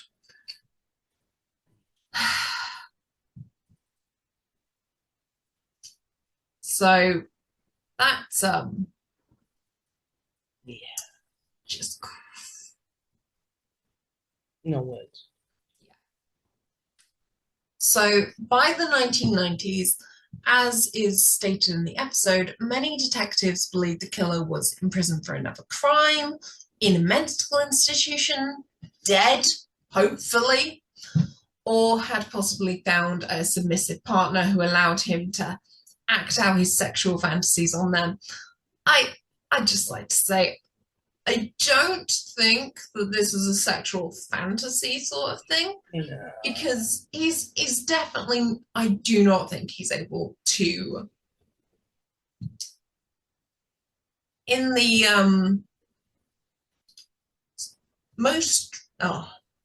I just don't think that he would get any satisfaction from anyone willing. Yeah. Like, even if he found a submissive partner who was like, oh yeah, you can tie me up, I'll pretend to fight you, I don't think he would get any sexual gratification from it. Because I don't think there's any evidence of him trying this with his wife. Yeah.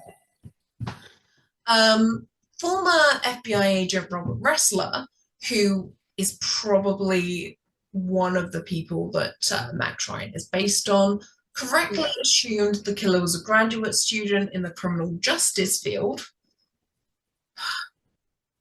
And then investigators used geographic profiling to try and determine BTK's possible location. This, however, it was turning into a cold case by the early 2000s, because from 1991 until this point, the killer known as BTK has gone underground. Local author Robert Beatty, who is probably also partly who inspired Max Ryan, is beginning to write a book about the killings called Nightmare in Wichita. And in January 2004, the Wichita Eagle publishes a story about the BTK case as it approaches the 30th anniversary of the Otero murders. And Rader saw this story and he was thinking, oh, I'm kind of bored. This is the direct quote, by the way, kind of bored. And so he decided to resume as BTK and start sending letters again. That's horrible. Do you know, if you're bored, you can just send letters to annoy anyone? You don't have to, like, commit crimes or anything. Find a hobby. How about scrapbooking? Yeah. Maybe you could take up a sport. Or, you know, if you really want to send annoying letters that will just irritate someone, might I recommend Nigel Farage? If anyone is listening and they're just like, you know, I'd really like to make a hobby of sending annoying letters, we will include Nigel Farage's address in the description of this podcast. Yes. Good fucking. So, on March 19th, 2004, the Wichita Eagle received a letter from someone using the name Bill Thomas Kilman. BTK. Yes. In the letter, the author said that they had murdered Vicky Woodall in 1986, enclosed photos of the crime scene and a photocopy of her driving license, which had been stolen from the scene of the crime. And this was what kind of linked Weigel to the other murder victims, because at the time they didn't think it was related. And because she scratched him so hard, they were able to collect DNA from under her fingernails. And they began to DNA test hundreds of men, including police officers and college professors, because they think he's got a background in law enforcement. He went to the uni. So they did this. They got 1,300 DNA samples that were taken, but no match. But I'm sure you're thinking, Sarah, oh no, then how did they catch him? Yeah. Well, it won't surprise you to learn that Rader, he wasn't able to just take the route of no one suspects me, I'll go back to my life. Yeah. In May 2004, he sent letters to the KAKE television station that I told you about earlier. Mm-hmm. They had chapter headings for the BTK story. I wish I was making this up. He included fake IDs and a word puzzle. Fuck you. And then on June 9th, he taped a package to a stop sign at the corner of First and Kansas roads in Wichita, giving graphic descriptions of the Otero murders and a sketch labeled "The Sexual Thrill Is My Bill." I don't understand what that could possibly mean. And then he enclosed a chapter list for a proposed book that he titled The BTK Story. Fuck is wrong with you? Fuck is wrong with you? By the way, he got this idea from a television film, a made-for-TV one. He was like, oh, I saw them do this and this. Yeah. Loser. Yes. In July, another package was dropped in the return slot of the public library. It contained bizarre material, including a claim that BTK was responsible for the death of 19-year-old Jake Allen, but that had happened earlier that month. This, however, his death was ruled a suicide, and the police determined this claim to be false.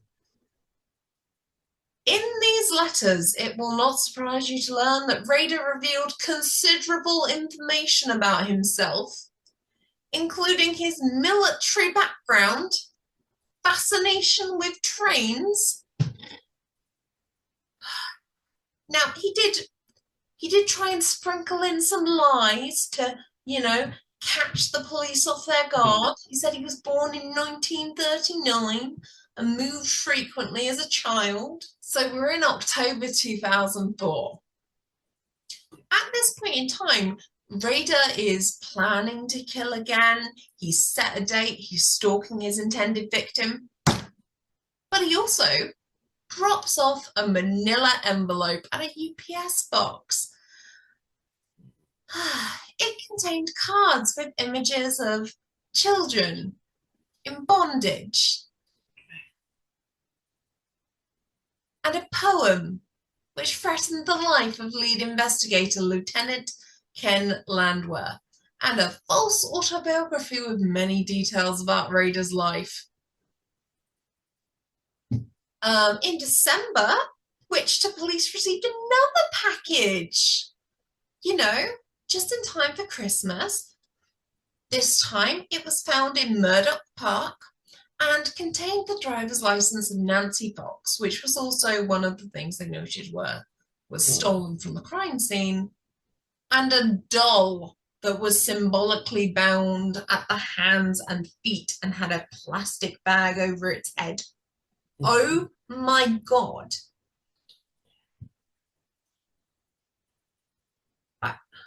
It's like he's fucking Sid from Toy Story. I know. Except at least that was just a small, weird 10-year-old. Yeah. So he attempted in January 2005 to leave another package for the police. Guess where he left it?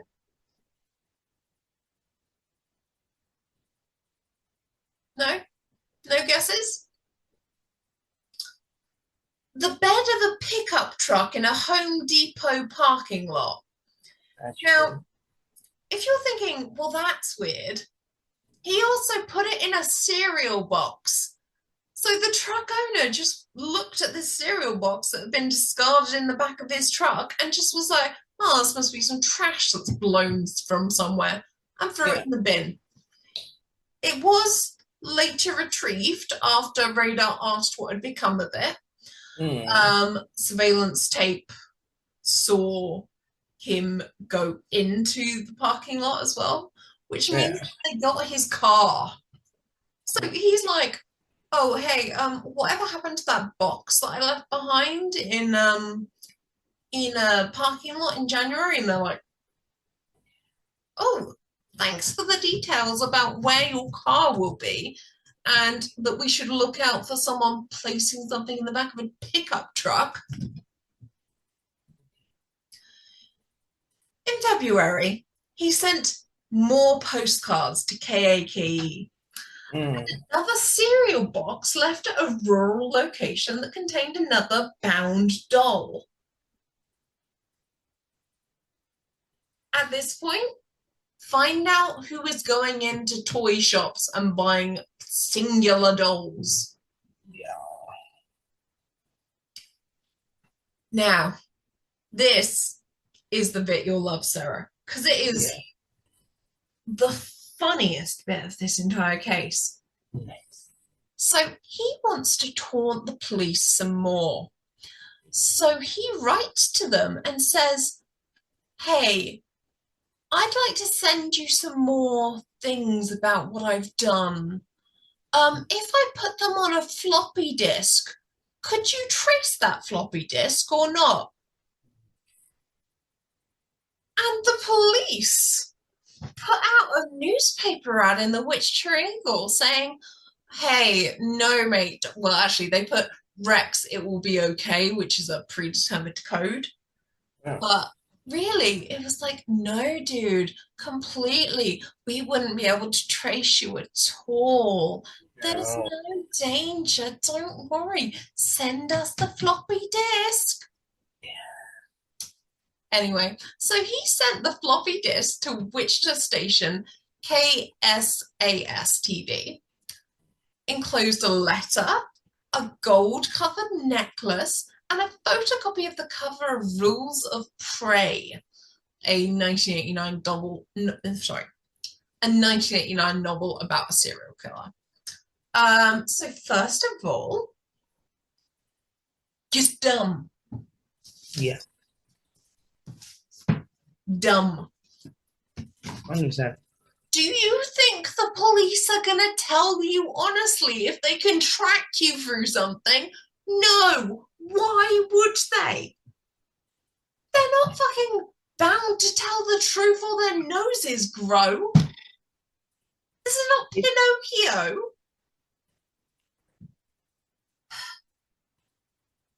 I know. We'll be right back after I finish screaming into a pillow. Welcome back. Here is more information about how Dennis Rader stupidly got himself caught. Yeah. Like a moron. So on this floppy disk that the police said they would have no way of tracking, they found a deleted church meeting agenda file.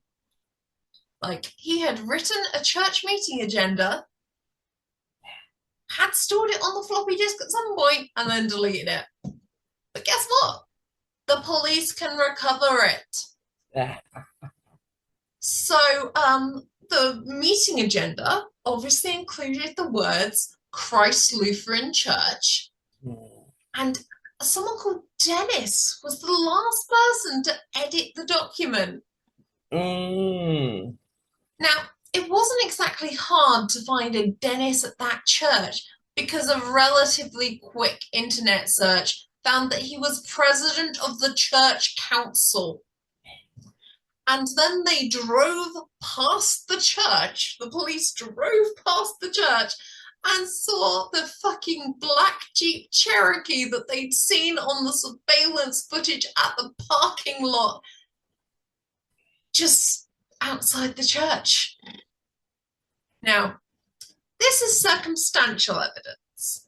Now, in crime scenes a lot, you're like, okay, so there are circumstantial evidence, like you were seen at the crime, but there's like DNA. And there's a lot of things where police are now saying it's relatively hard to prosecute someone without DNA evidence because people watch CSI and they think, oh my God, there's DNA evidence everywhere. If they haven't found it, it's clearly not that guy who did it. Yeah. But circumstantial evidence is stuff like, you know, you are known to have a grudge against the victim. You were seen at the crime scene beforehand. Yeah. Now, you might think, how on earth are they going to get that DNA evidence? Because there's not enough proof currently to arrest Rader and then take his DNA that way. Did you forget he had a daughter? So his daughter went to the Kansas City University Medical Clinic for a pap smear. Oh dear. And the police asked for that DNA evidence from the medical clinic. They obtained a warrant to test a pap smear taken from his daughter, which showed a familial match between the pap smear and the sample from under Vicky's fingernails from earlier. And I'm assuming also a match to the semen they found on Josie, but it's not mentioned here. And that indicated the killer was closely related to Rader's daughter. And combined with all of the other evidence that he had fucking supplied, they arrested him. Good. You're telling me that cervical cells were what got him?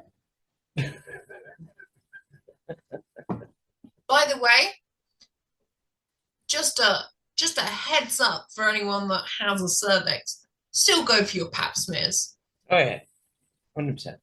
If your pap smear DNA is going to incriminate someone for murder, good.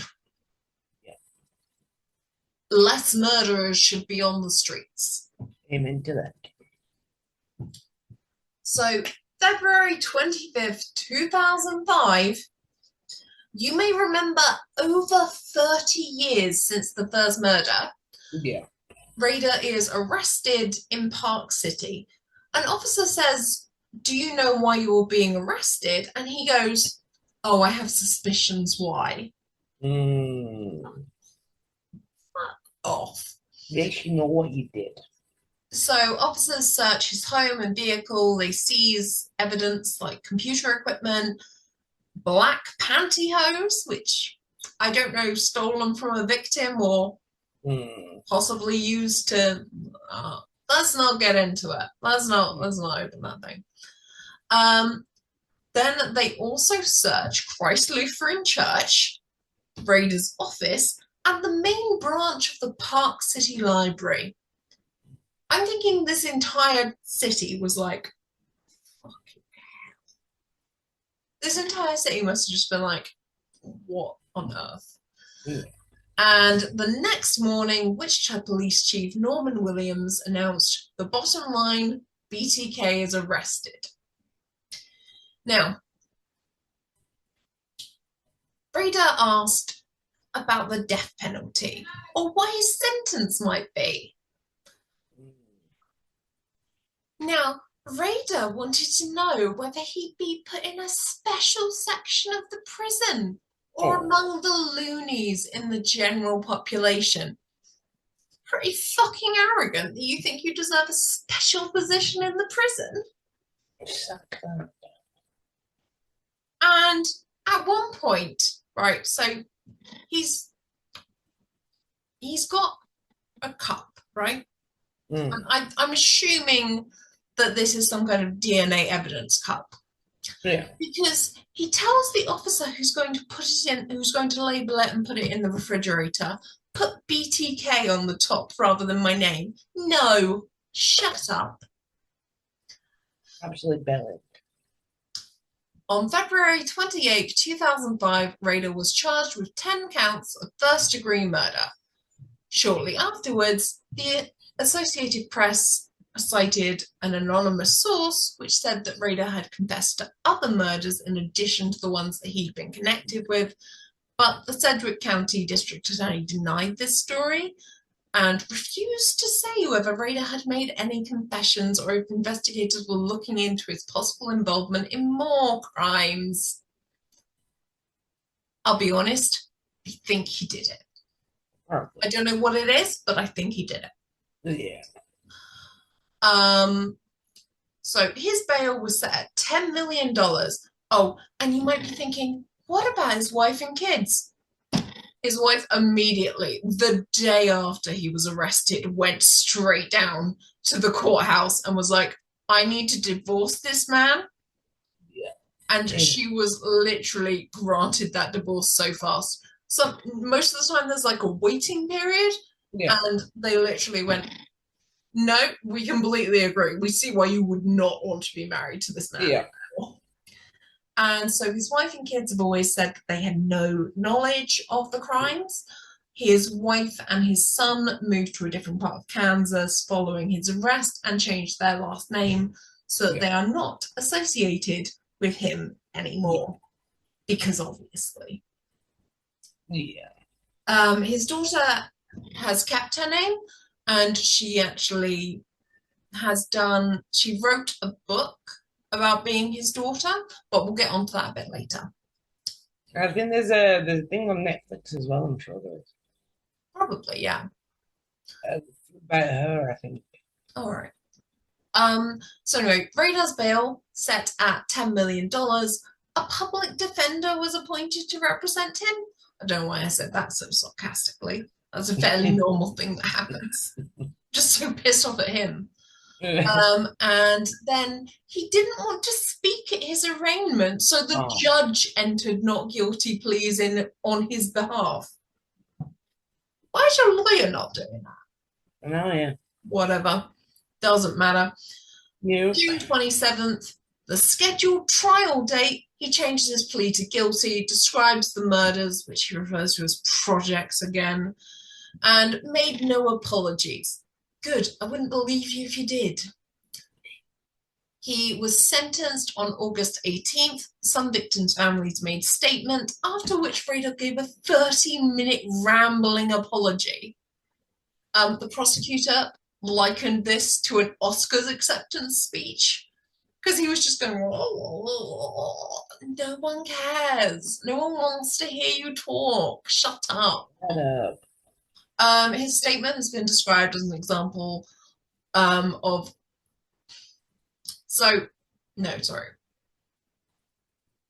fuck his statement. Who cares? He was sentenced to 10 consecutive life sentences with a minimum of 175 years. Yeah, that comes down in prison. Yeah. Kansas didn't have the death penalty at the time of the murders. They did when he was caught, but they were unable to apply it retrospectively. Yeah. Or retroactively, I think that's the word. I know what you mean, yeah. Which I agree. I don't think the death penalty is something that should ever be on the table. Yeah. But in addition, like,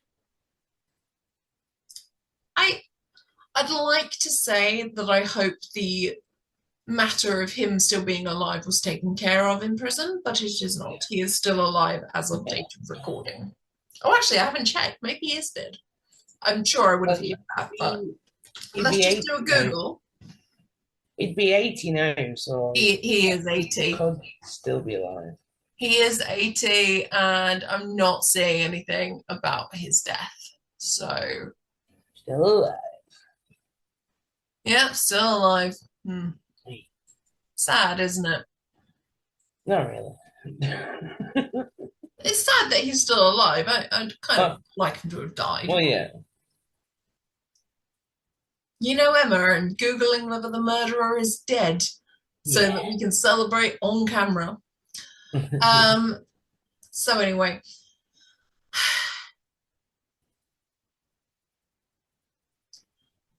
He He was described by psychologists as having a narcissistic, obsessive compulsive and he was described by psychologists as having narcissistic, obsessive compulsive, and antisocial personality disorders, with a grandiose sense of self, a belief he is special and entitled to special treatment, and a pathological need for attention and admiration, alongside a preoccupation with maintaining rigid order and structure and a complete lack of empathy.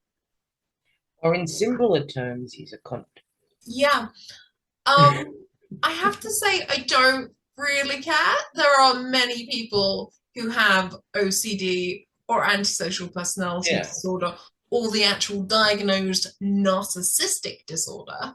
Yeah. They don't kill people. Yeah. Oh, you had a pathological need for attention and admiration. Oh, which you? Oh, you should have gone on the stage then. You didn't have to kill people, you just had to take part in theatre. Yeah. Literally, no one cares. Yes.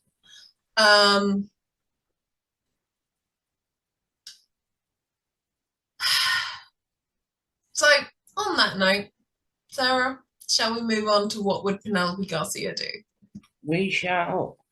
So, this part of the episode, what would Penelope Garcia do, is where we link people with resources that can help them, a cause, a charity, a petition, anything. So basically for this episode, we wanted to focus on doorstep crimes, which is criminals visiting your home uninvited, often posing as traders or officials. They tend to target vulnerable individuals, specifically the elderly. So you might think of this in a way like the guy who knocks on your door and says, oh, I was just driving past, I'm a roofer, and I noticed there's something wrong with your roof. Yeah. No, he didn't. Absolutely no, he didn't. Yeah. No one is ever driving past your house and somehow looking up at the roof when they're looking on the road. So, they just knock on the door, and most often the scam that they're trying to perpetuate is, hey, you give me $2,000, I'm going to basically patch up a roof tile. Yeah. Because we've had it before where some guy came to our house and he knocked on our door and he was like, hey, yeah, I'm a roofer, and he had like a cherry picker on the back of his truck, and he was like, I see something wrong with your roof. I was just across the road. I was like, no, you weren't. No, you fucking weren't. But anyway, someone else answered the door to him and was like, they felt a bit awkward about being like, piss off. So I think they said, oh yeah, okay, yeah, go, because he was like, I can go up and take some pictures. And so he did. And then I came down at this point and I was like, what? Well, you don't know what the roof looks like at any point. So that could just be any old roof that he's showing you a picture of. Yeah. Like, unless I'm invited up in the cherry picker to look and see the damage for myself. No, he fucking didn't. I live in the attic. I would know if there was damage to the roof. Yeah. So anyway, most often they're trying to scam you out of money, stuff like that. Hey, it'll be $2,000, I can fix it today. And what they do is they go up a ladder, they maybe break a tile and replace it, whatever. Yeah. So if there is that scenario, if someone comes to the door, knocks on the door, says, hey, yeah, something wrong with your roof, this is the phrase that you tell them. Sorry, mate, I don't own the house, I only rent. Yeah.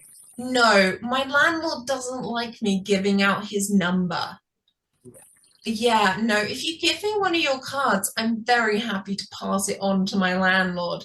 But like I say, I'm not making any decisions about how to fix this house up.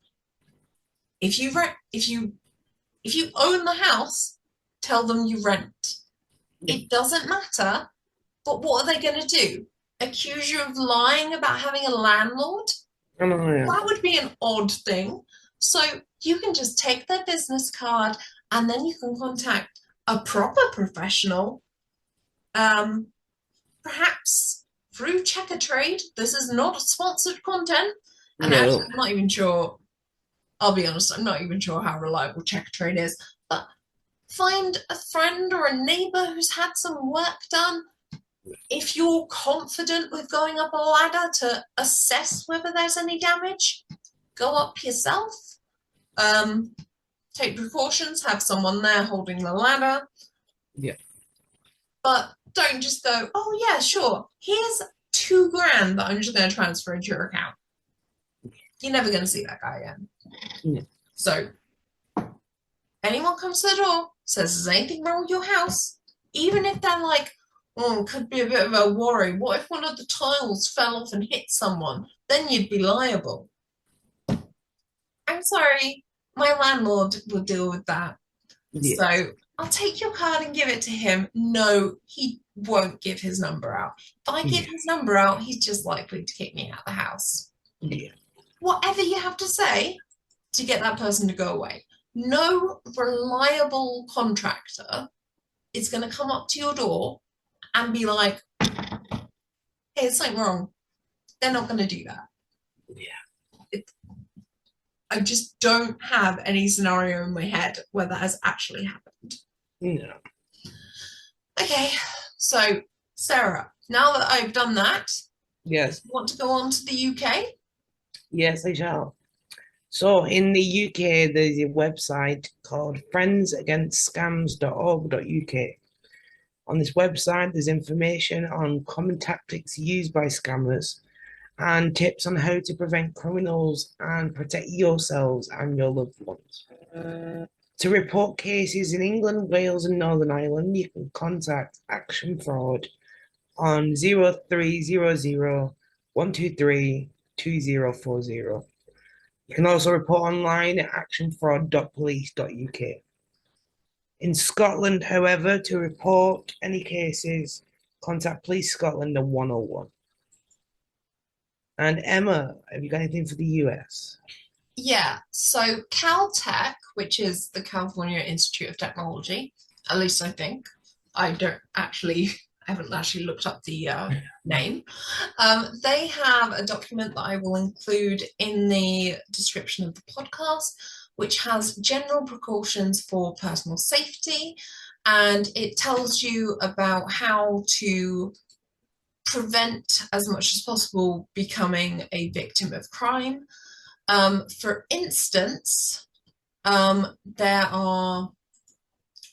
it's stuff like making sure you have sturdy doors so that there's less routes of entry for criminals, using deadbolt locks, and trim any kind of shrubbery that you might have around your house, which would provide a cover for someone hiding in your garden. And make sure that everyone in your house, this is really important, knows house rules for answering the telephone or the door. Tell your 6-year-old, if someone rings a house phone, we don't have house phones anymore, I seriously doubt this. If someone comes to the door and says, are your parents home? Yes, close the door and then go get them. Yeah. Do not say, no, my parents aren't home. You're just going to be murdered. Sorry. So yeah, there are some advice. Sorry. Caltech offers some advice about this, as does I'm going to put in a thing from justice.gov, which has got further safety tips, including for children. But one of the most important things that's been highlighted in all of the research that I've read today is the importance of strong neighborhood relations. I can hear when my neighbor sneezes. So, I mean, obviously in the US, you have a lot more detached houses, but get to know your neighbors so that they know if something is wrong. The way to protect yourself from crime is also the way to protect yourself from a lot of other things happening as well. It's community, building a strong community. but I will leave links to all of that, including the research, in the description. And that's all for this week. We'll come back next week when we'll be talking about Criminal Minds Season 1, Episode 16, The Drive. While you're waiting for the next episode, why not follow us on social media? We're on Instagram at Looking for a Man in His 30s Pod, Tumblr at Looking for a Man in His 30s Pod, or you can email us at lookingforamanhinhis30s@gmail.com. All 3 times 30s is spelled out. Don't put 30, or you might get one of those bots that Instagram clearly thinks we are. And you can also rate and review us on whichever platform you're using to listen to podcasts. And if you'll excuse us for being douchey influencers, if you're watching us on YouTube, please like the video and subscribe and hit the bell for notifications. It really helps, more than you know. Until next time. This case is closed. Woo! Done. We finally finished. Yeah.